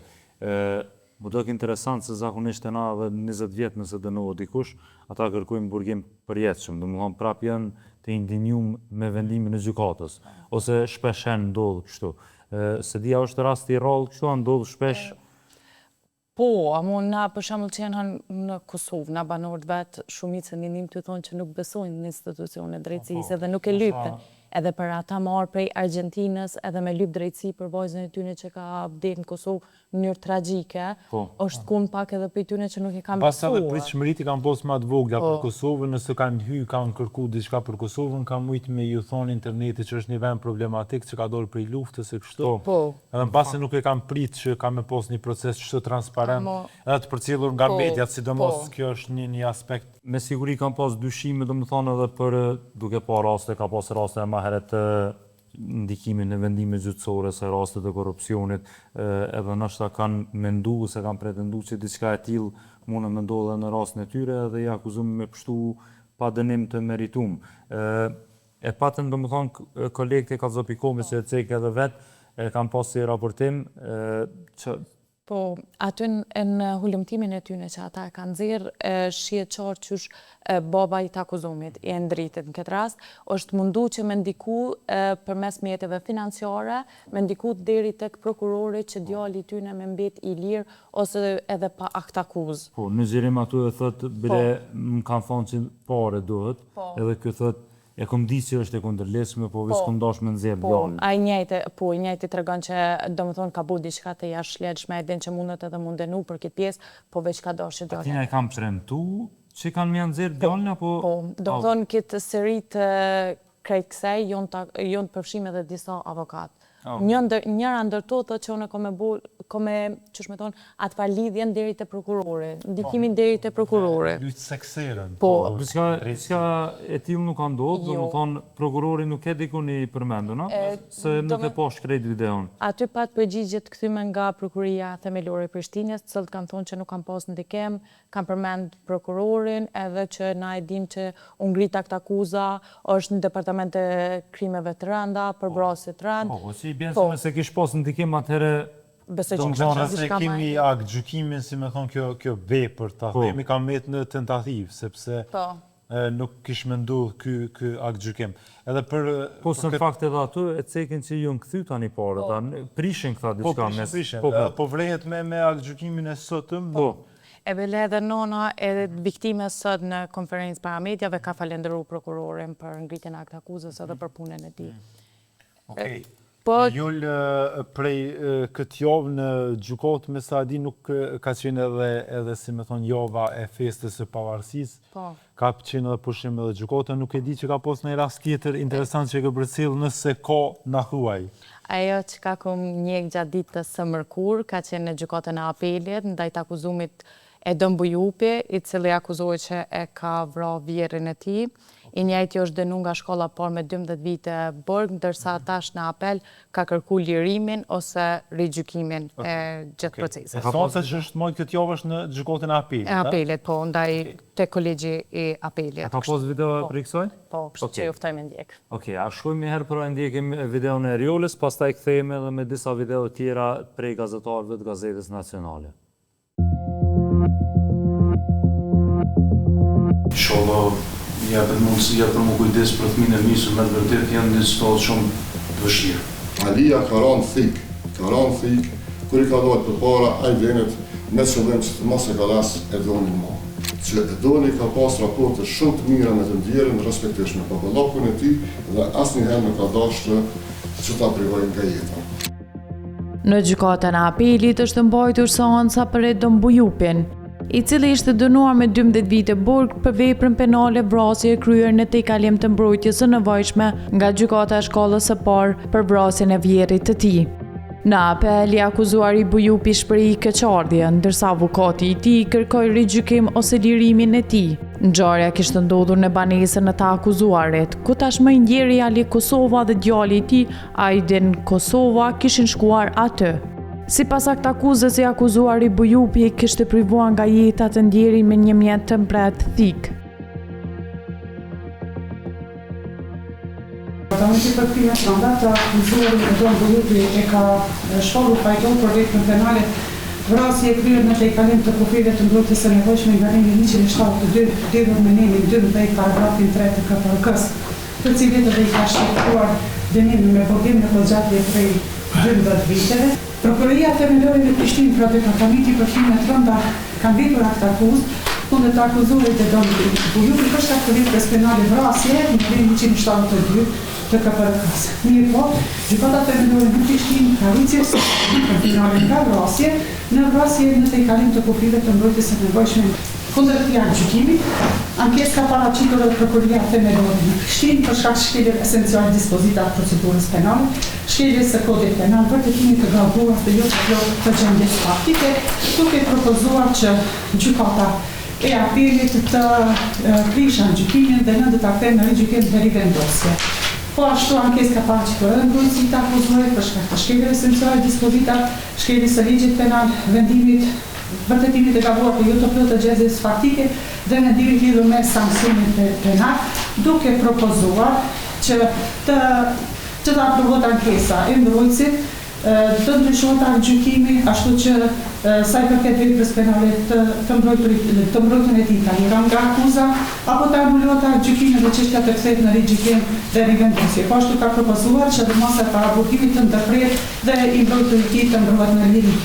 Akt gjykimi i shkallës së parë përmban shkelje të karakterit absolut nga nemi 384 lidhur me nemin 69 paragrafi 7, për shkak se në dispozitiv të akt gjykimit nuk përshkruhet elementi i dashjes ose i pakujdesisë apo ndonjë formë tjetër e përgjegjësisë penale. Po plotësu të gjitha elementet që parasheh kodi penal në nemin 7 nuk mund të ketë vepër penale dhe në këtë rast elementi i fajësisë në dispozitiv të akt gjykimit nuk është fare përcaktuar, ndërkaq në faqen 20 të aktit gjykimit gjykata ka konstatuar se ka pasur besimin dëshmitarës është në kryerreshtjen e dytë, ka deklaruar, ka konstatuar se ka falë besimin dëshmitarës Aisel Kosova, edhe në bazë kësaj thotë se gjykata ka konstatuar se nuk ekziston dashja e Edonit për ta për ta privuar nga jeta të dëmtuarin Ali. Me vetë faktin se nuk ka ekzistuar dashje për ta privuar, gjykata ka konstatuar në arsyetim se nuk ka ekzistuar dashje, ndërkësh në dispozitiv nuk ka përmend asnjë formë të përgjegjësisë, tregon se nuk nuk janë përmbush elementet e veprës penale. Së 3 dëshmitarëve që njëkohësisht ka qenë bashkëshortja, vajza e të ndjerit edhe bashkëshortja e të mbrojturit tim, si dhe djali i tij, tret kanë deklaruar që Edoni ka pas raporte shumë të mira me të ndjerin, respektivisht me papallakun e tij dhe asnjëherë nuk ka dashur që ta privojnë nga jeta. Në rastin konkret, gjaja është zhvilluar në 2 epizode. Në rastin e parë ka qenë vetëm i ndjeri Alen në banesën e Edonit. E ka sulmuar Alen rrallë, ndërkaq Alia ka dalë nga banesa, Edoni ka ndajë në banesë, kur janë kthyer, janë këto incizimet, shihet Ajdeni, djali i të ndjerit, miku i Edonit, shkon me vrap, duke vrapuar, troket nder, nuk troket, godet derën me grushta dhe shqelma, bashkëshortja, respektivisht qika dhe motra e palët të dëmtuara e ka hapë derën. Dhe në atë moment ka fillu sulmi i Ajdenit ndaj Edonit. Pastaj ka ardhur edhe ndjeri Ale dhe 2 personat e kanë sulmuar. Në ato momente, Ajdeni ka qenë duke sulmuar tash Edonin. Alia ka rënë thik, kur i ka dalë përpara Ajdenit me qëllim që të mos e galas Edonin më. Këtë rast propozoj që ose të shpallën tërësi i pafajshëm, ose çështja të kthehet në rregjim. Sa i përket çështjes së paraburgimit, Edoni me gruan e tij ka raporte shumë të mira. Gruaja shkon e viziton me fëmijë. Kërkoj që ta shërtoni çështjen e paraburgimit, madje edhe me mik, edhe me vjerë ka raporte të mira. Nuk kanë pas probleme, kanë ndodhur ato për ato problemi. Kërkoj që ta shërtoni dhe ta ndërpeni masën e paraburgimit për shkak se fëmia janë ka vujin. Nuk ka kush e man, gruaja është e papunë. A fajtojnë gjithë ato, apo në përshkine më shumë diçka? Unë i bashkëngjitë në avokatit, me të gjitha qa... Në thonë angesë, edhe se të nësans. Në shtu diçka, nuk i. Po, normalisht ato keqardhe dhe shkrete eksistojnë edhe inshallah japet mundësia për më kujdes për fëmijën e mi, se me vërtet janë një situatë shumë të vështirë.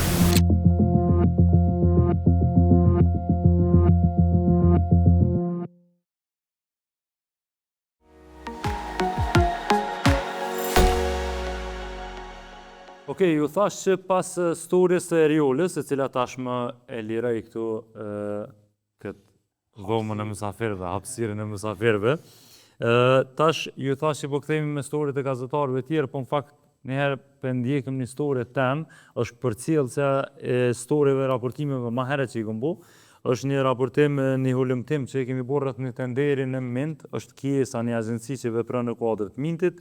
Ta ndjekim fillimisht storyn edhe kthehemi pak me fol më në detaje, ata që e kanë përcjellë ndoshta prej fillimit dhe që dinë çka kemi raportuar më herët. Në datë 8 tetor të vitit 2025, Agencia për Parandalimin e Korrupsionit kishte marrë vendim për anulimin e një tenderi me vlerë rreth 8 milion euro në Kiesa. Kiesa është agencia për investime dhe për krahjen e ndërmarrjeve në Kosovë dhe funksionon në kuadër të Ministrisë së Industrisë, Ndërmarrësisë dhe Tregtisë. Në vendimin e APK-s, theksohej se është konstatuar konflikt interesi mes zyrtarës së Kiesas, Sajide Sadiku dhe grupit të operatorëve ekonomik që kishin fituar tenderin në krye me Kema Kompanin. Kompani kjo e cila kishte qenë njëkohësisht punëdhënës i zyrtarës Sajide Sadiku dhe bashkëshortit e saj. Pra Sajide Sadiku dhe bashkëshorti i saj në atë kohë kanë qenë njëkohësisht të punësuar në Kema Kompani. Për këto arsye, APK-ja kishte kërkuar nga Ministria e Tregtisë që të anulohet kontrata me vlerë rreth 8 milion euro, si dhe të inicohet procedurë disiplinore ndaj zyrtarës Sajide Sadiku. Por deri më tash Ministria e Tregtisë nuk ka përmbushur asnjë nga këto obligime. Kjo pasi që pas vendimit të APK-s, Mint kishte parashtruar kërkesë për caktimin e masës së përkohshme të sigurisë në gjykatë, si dhe kishte ushtruar padi për anulimin e këtij vendimi të APK-s. Pas kësaj, gjykata themelore në Prishtinë, Departamenti për çështje administrative, më 17 nëntor të vitit 2025, kishte nxjerrë akt vendim përmes së cilit kishte refuzuar propozimin e Ministrisë së Tregtisë për caktimin e masës së përkohshme të sigurisë.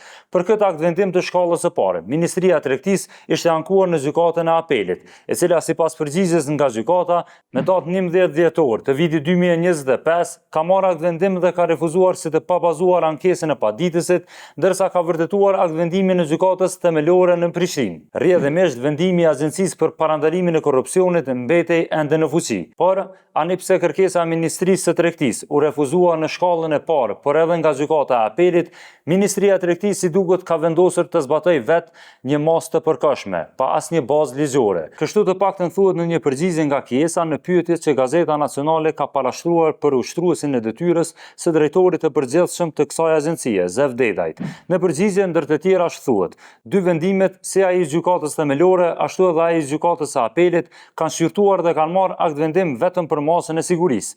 Derisa të dy vendimet theksojnë se kjo vlen deri në marrjen e vendimit të plotfuqishëm gjyqësor sipas padisë së ushtruar në gjykatë. Pra, sipas dy vendimeve pritet vendimi i plotfuqishëm gjyqësor dhe së ndër të tjera në vendimin e gjykatës themelore ceket se ky akt vendim nuk e paragjykon epilogën përfundimtar. Prandaj, si përfundim, jemi në pritje të vendimit përfundimtar të plotfuqishëm gjyqësor. Kurdoqë ai të merret, Mint Kiesa të njëjtin do ta respektojë. Mirpo deri atëherë, gjendja mbetet e njëjtë dhe vlen të theksohet se Kiesa nuk ka realizuar asnjë situacion pagese për punët e kryera pas pranimit të vendimit të APK-s. Aktualisht, edhe për shkak të sezonit dimëror, punimet janë të pezulluara. Megjithatë, pas përfundimit të sezonit dimëror dhe në rast se deri atëherë nuk pranojmë vendimin e plotfuqishëm gjyqësor, do të kërkojnë nga njësitë relevante brenda Mintit që të na udhëzojnë për hapat e radhës, përfshirë edhe mundësinë e vazhdimit të pezullimit të punimeve deri në pranimin e vendimit përfundimtar të plotfuqishëm gjyqësor. Kjo le të kuptohet se Kiesa ose Ministria e Tregtisë nuk e ka ndërmend të anulojë tenderin sipas vendimit të APK-s, e as të marrë masa ndaj zyrtares Sajide Sadiku, sepse të njëjtit po pretendojnë që po presin vendimin e plotfuqishëm të gjykatës për padinë që kanë ushtruar ndaj vendimit të APK-s, ndërsa rrjedhimisht po neglizhojnë dy vendimet e tjera të gjykatave ku janë refuzuar kërkesat për caktimin e masës së përkohshme të sigurisë. Krejt kjo po ndodh kundërligjshëm, pasi që Mint është e obliguar të respektojë vendimin e Agjencisë për Parandalimin e Korrupsionit. Së paku sipas kësaj të fundit, e cila në një përgjigje për Gazetën Nacionale, ndër të tjera ka deklaruar. Në këto rrethana sqarojmë se ushtrimi i padisë për anulimin e vendimit nuk e pezullon zbatimin e vendimit të Agjencisë për Parandalimin e Korrupsionit, përderisa kërkesa për masë të përkohshme të sigurisë është refuzuar nga të dyja instancat gjyqësore. Si rrjedhoi Mint Kiesa mbetet e obliguar ta zbatojë vendimin e Agjencisë, i cili vazhdon të jetë në fuqi dhe i detyrueshëm për zbatim. Sipas informacioneve të Gazetës Nacionale, për këtë rast është njoftuar tashmë edhe Prokuroria Speciale e Republikës së Kosovës. Për nga të njëjtit nuk na është konfirmuar nëse ende ka nisur zyrtarisht hetimet.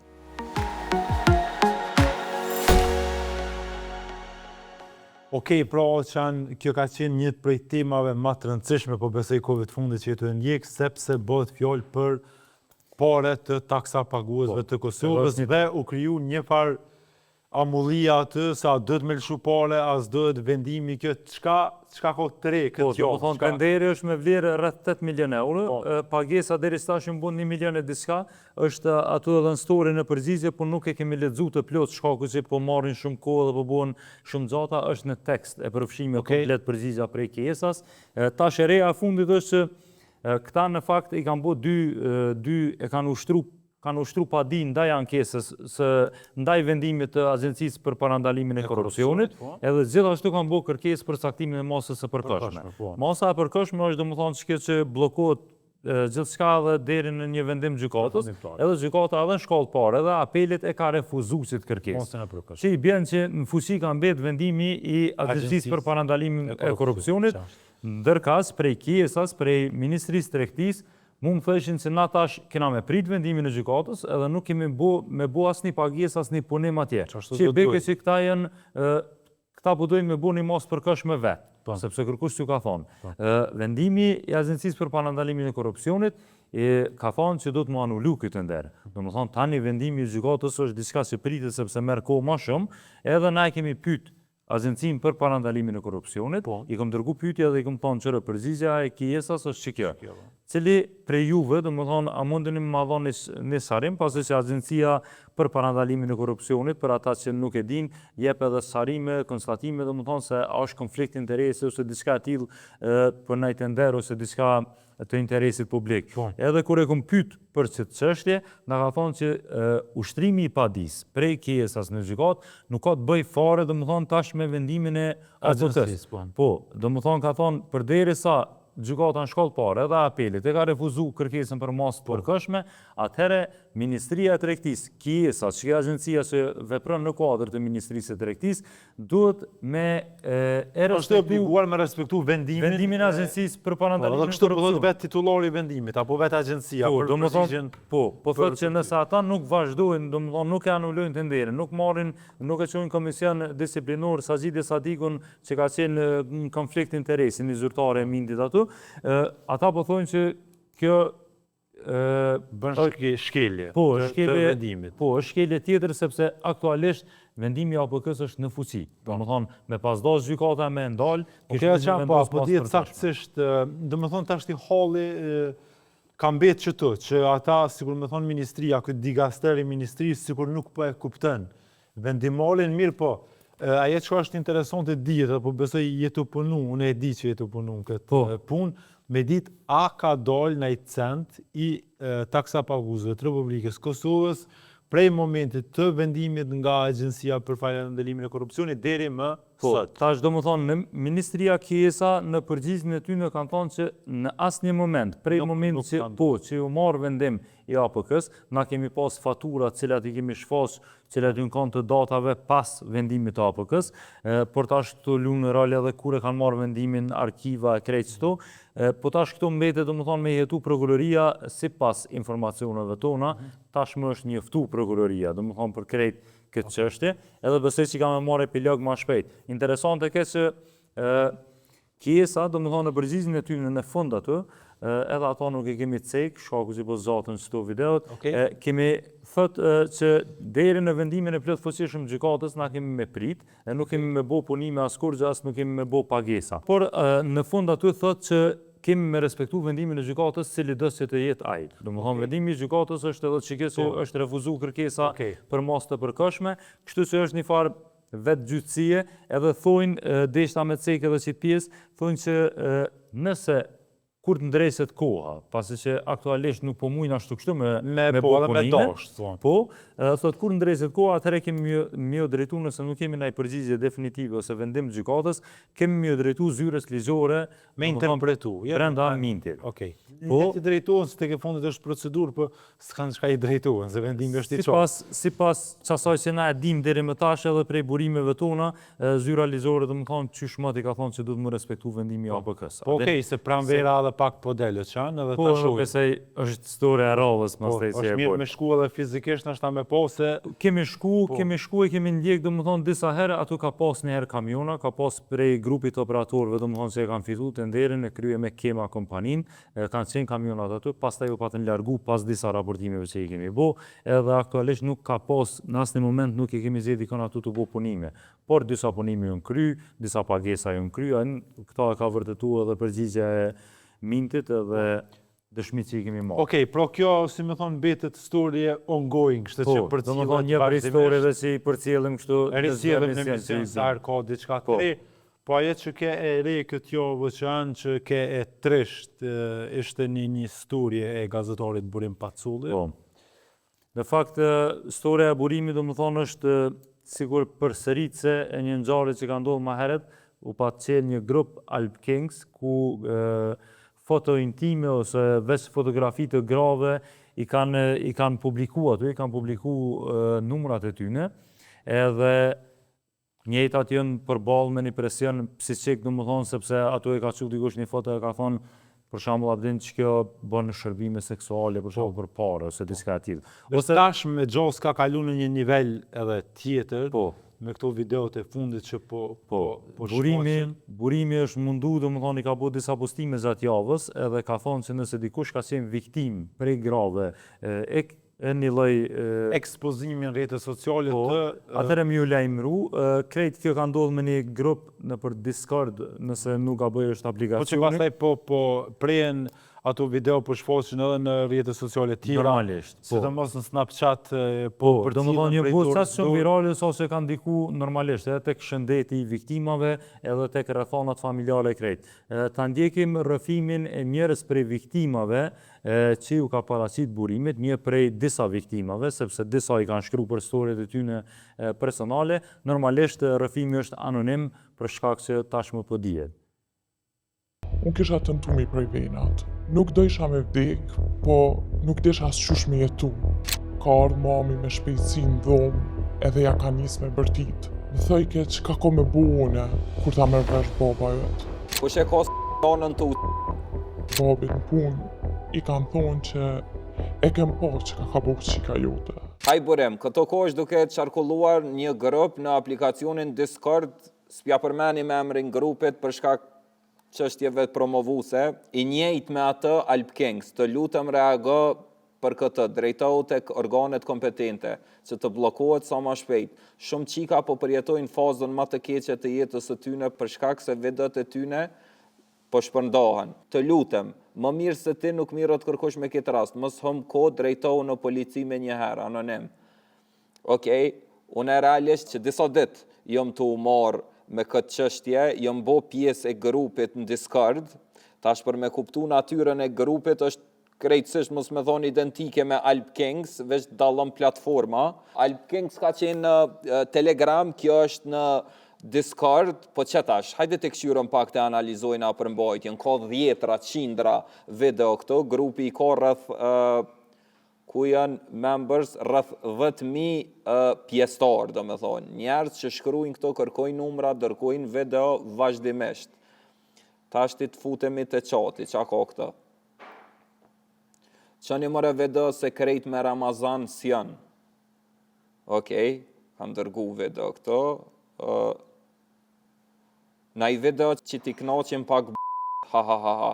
Kush e ka janën të në të njëjtin grup, pa koma par një influencerës ju kam postu po ashtu video intime, nuk po e përmenim për shkak të impaktit që mundet me pas dhe vërullit që mundet me ja jep shpërndarjes njëjtës video, si do qofta ajo ka reagu me një postim i kam shel rrjetet sociale edhe për me pas qartash pasojat psikosociale që i shkaktojnë të viktimat, shpërndarja dhe ekzistenca e këtyne grupeve. Të gjejeni rrëfimin e një qikeje 18 vjeçare, e cila është përballë me këtë fenomen, edhe hala dhe sot, do me thonë, i bardh pasojat. Ka kalu veç një vit prej rastit saj që ju kam publiku foto dhe video intime, ngojeni që ka thot. Jom kon 17 vjeç. Jom kon një lidhje me një djalë edhe ai ka qenë moshës ime. E kum dasht edhe m'ka dasht, i na nishum mirë ofër njëri tjetrit. Normalisht si e dashur ati, jom një e sigurt. Edhe ku mendu që asnjëherë nuk kam e mlëndu. Jemi kon ofër një vitit lidhja, e kanë ditë edhe familja jame edhe familja ti. Një dit ja kum dërgu do video intime.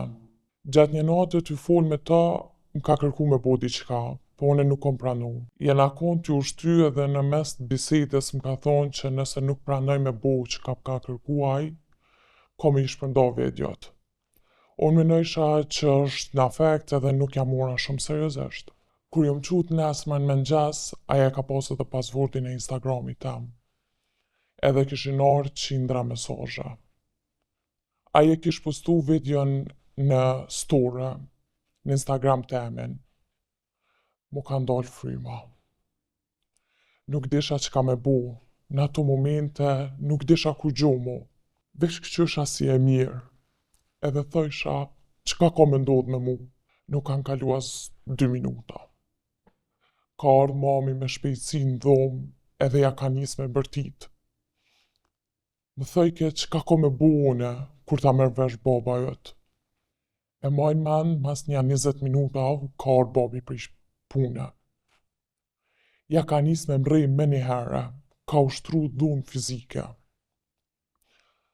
Në ato momente e ka marrë çantën, e ka bu gati, edhe më ka thonë, del nga shtëpia, se nuk je mu vajza ime. E kum pa mamin, është mërzit, po s'ka pas çka me bu. Unë shkova te halla, aty kum najt 2 muj. Për ata 2 muj, asë një mesazh nuk e kum marrë prej babit tam. Me mamin, edhe me motrën, jom taku tinza. Shumë jom mbyll në vete, edhe nëse deri në market jom shku, mu ka duk që krejt jon të më këshyrë, e shumë njerëz edhe fjallë të rona më kanë thonë. Kur jom bo 2 muj, isha hala të halla, një shoqe, një kushike, më ka thirrë për mu taku. Jom dal me ta, edhe më ka po sheja në dorë. Unë kisha tentu mi prej venat. Nuk do isha me vdek, po nuk desha as qysh me jetu. Ajo ka shku të prente mje dhe jo ka kallzu. Ata prap kanë marrë në shpe, po mi nëzësim këqëshën ftyrë. I ku pas e maj men 65 kila, për 3 muj ku mram 52. Mas disa mujve, diko mas një 8 mujve, kom fillu edhe me seansa. Jom shku te psikologu. Ku kanë kalu diku 4 muj të seansa, ja kom nis me dal, me ec. Ka njerë jom nale dhe me pi një kafe, po me najsha që edhe kamarjeri që po më shërben, po e din edhe i ka po ato vedja. E di që ka pas edhe raste që babit në pun i kanë thonë që e kem po që ka buk qika jote. Edhe i thëshin që kesht kishkun. Prej rastit, e deri me sot kanë kalu 1 vjet e gjys. Familja ka mendu edhe largimin nga Kosova. E di që prent s'kan ftyrë në rrugë me dal, e me vazhdu jetën që kam bu deri tash. Ai që e ka bu krejt qëto, e ka vazhdu jetën e vetë. Pa pasoj, unë e di që nuk jom kon fajtore. As nuk u kon fajton. Po, a di qysh po mdoket, si kur me pas vra dikon. Unë shumë shpresoj që as kujt mos mi ndodh që jam ka ndodh mu. Mu ka shkatru marrëdhënia me familje. Unë e kom ndryshu. Hala ku qona me ngjes, qona me angth, me frikë, që shko me kalu dita asodet. Për krejt ato qika, që e kalojnë të njëjtën gjendje, du m'ju thonë që nuk janë turpe. Ato janë viktimat. Dhe se duhet me ditë që jeta atyne vlen ma shumë se gabimi dikuj tjetër. Policia është njoftu me rastin, normalisht ata veç kishin qenë të informuar dhe ishin të marrë me 3-4 grupe të ngjashme të njëjtën kohë që po ashtu operojnë njëjtat rrethana, shpërndajnë video dhe numra të grave, normalisht pa konsent. Tashti që kena me bo, normalisht nuk mëj me zbulu ma shumë për shkak se policia është në fazë të hetimeve. Që ka mëj me bone është me ju kërku juve, me i ndo storjet e juve njëjtë si anonimja tash, normalisht, po ashtu në kushtet të anonimitetit. Kushdo që e ka një rrëfim edhe që ka ra prej e këtyne grupeve, ju inkurajoj me më shkrujt mu privatisht gjithë shka mbetet anonime, që ka përdojna me bo është një kolazh të këtyne rrëfimeve që me vedisu edhe me ekspozu në audiencë sa ma shumë për pasojat sociale, psikologjike që i shkakton ky fenomen.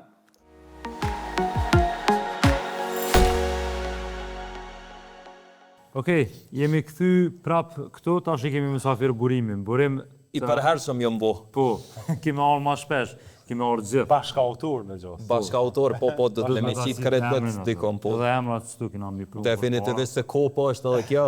Normal. Po, dhe në rartë punës, po është, po më thërni dhe me dha. Burim, rrët sa histori se ki bu na e prezentun paka shumë edhe e ndjekëm storin, a mund është me na të regu paka shumë sa kem viktima si të kanë shkru edhe, ke shumë e përhapun, grupi keme 40.000 dikun antarë. 40.000, 10.000 që ajo ke jemja.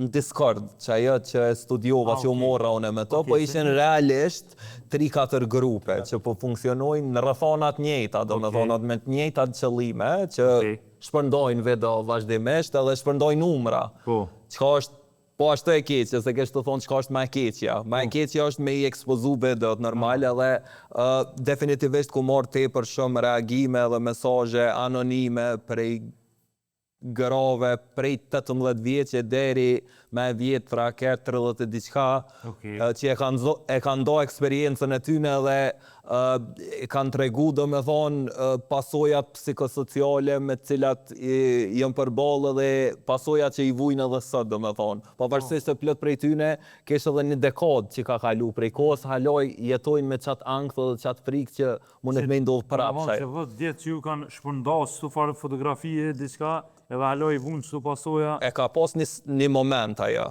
E ka postu, ju ka shpërnda, u bu një farë senzacioni aty, u marrë vesh do me thonë familja rreth i shëshnia që ishë ndikojnë këto gjana, edhe mas nejtë për ndjek kjo. Po, kjo dhe të për ndjek.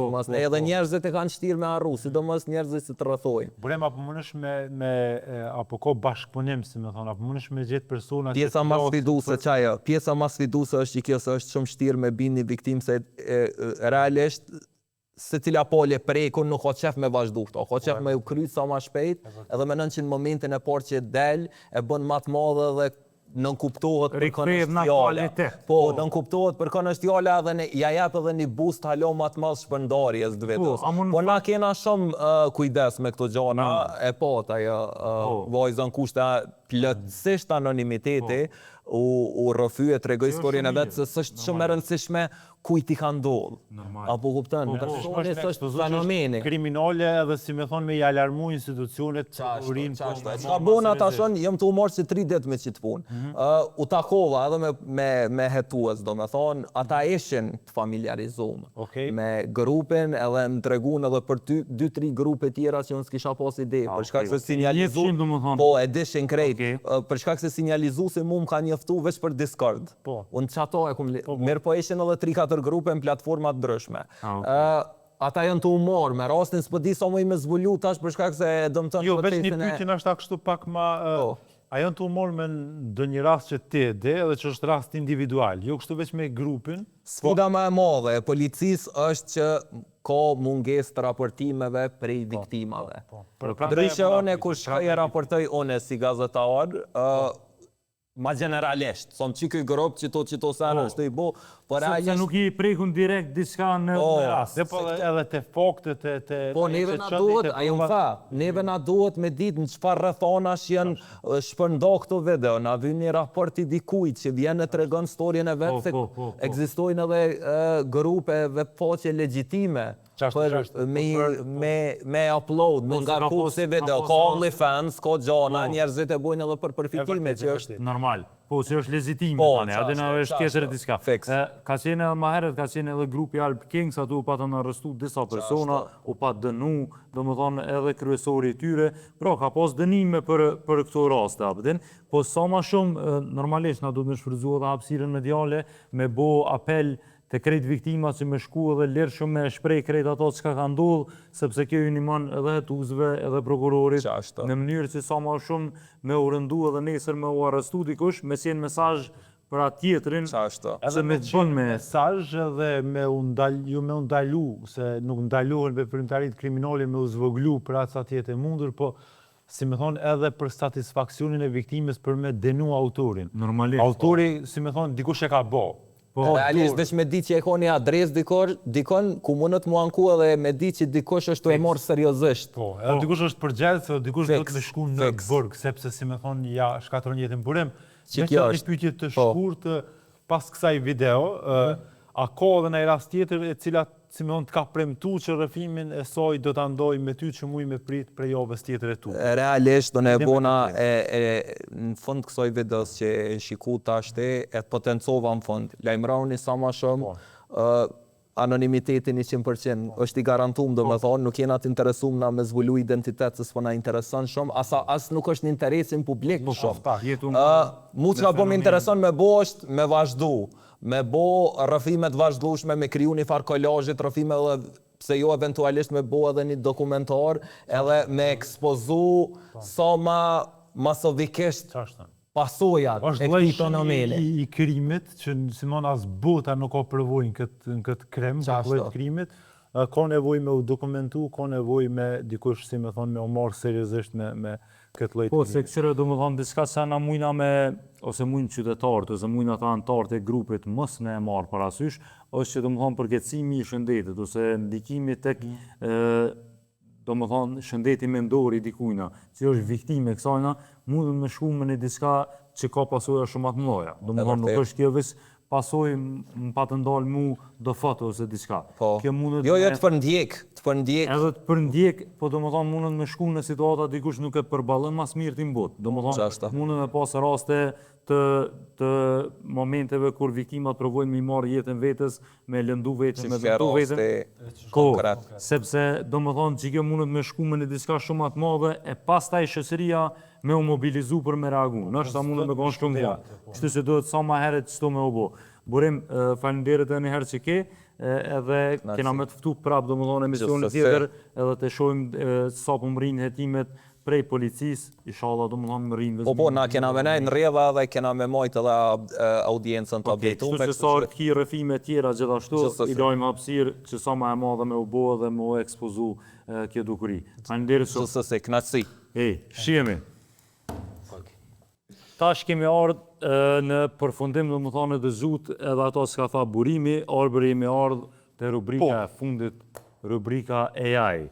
Okej, o qanë, si me thonë, kjo emision pjesa e parë edhe mas shumë të ju dediku pavarësisë të Kosovës, edhe rubrikën AI nuk dashtë me ngarku me nëjë video, me nëjë fotografi shumë komplekse, për shkak se ka qenë, si me thonë, një farë jove kështu festive, po nuk e dija po një fotografi të superyllit, lojtarit të Kosovës, por që luan për Zvicrën, Grani Gjoka i cili e kishuru pavarësinë e Kosovës me një fotografi të gjenerume me AI, e kur e gjeneron me AI, ja huzë diska AI. AI ta jepë në njërë. I kisi dy zemra, edhe njëna zemër ke kuse, tjetra ke zemër kështë dhe flamuri i Kosovës në të, po flamuri i pat shtatylla. Po, një shtatyja, teta.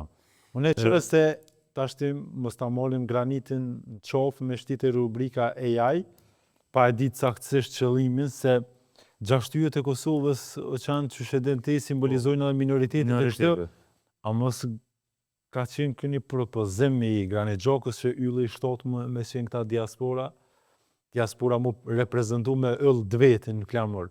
Në shtatë? Shtatë ylla. Po nuk e besej, do më thonë, nuk mundë tani... A veç përdu e ka qunë e jaja dhe ungull. Po, dhe nuk e ditu më thonë, saksisht që e ka posë qëllimin kështu, fotoja i gjeneru që ashtu si gabimisht, nuk e kjo një prej aty në store më të mloja ka në herë që për marëm që po bim viktim njerë, sepse që nërgoj viktim, këtu ma shumë e të regu që edhe AI po bon gabime në gjenerim prej asojna sa po kërkana. Po, kështë që keni kujdes. Blën e poshë dhe një... Ose veç mi a pas shkrujt edhe hajt minus një ëllë. Bën e minus një që dash. Po. Jo, po, veç për që se meriton diaspora dhe një ëllë në klamur dhe qanë, e meriton. E meriton edhe një vend të veçant në vend, do më thonë deputet që i reprezentojnë, e meriton, do më thonë nuk e di se Republika e Kosovës halon nuk e bën këto. Do më thonë, se unë e mbëj shumë seriosisht që duhet me pas përfatsus direkt të diasporës që i votojnë deputete vetë, që i reprezentojnë. Edhe mjë dhonë benzen kur vim pa porën punë. Po mëre, tani ata le luftojnë për interesat veç diasporës, atin dohet me pas diçka kyse si mjeret veç me ta. Ska nevoj e qanë për grupë sa ata po vinë për vendosin kush më vo kryeministër, o dhe po shto me video. Kësën po mirën me ketë halët e botës. Kush është?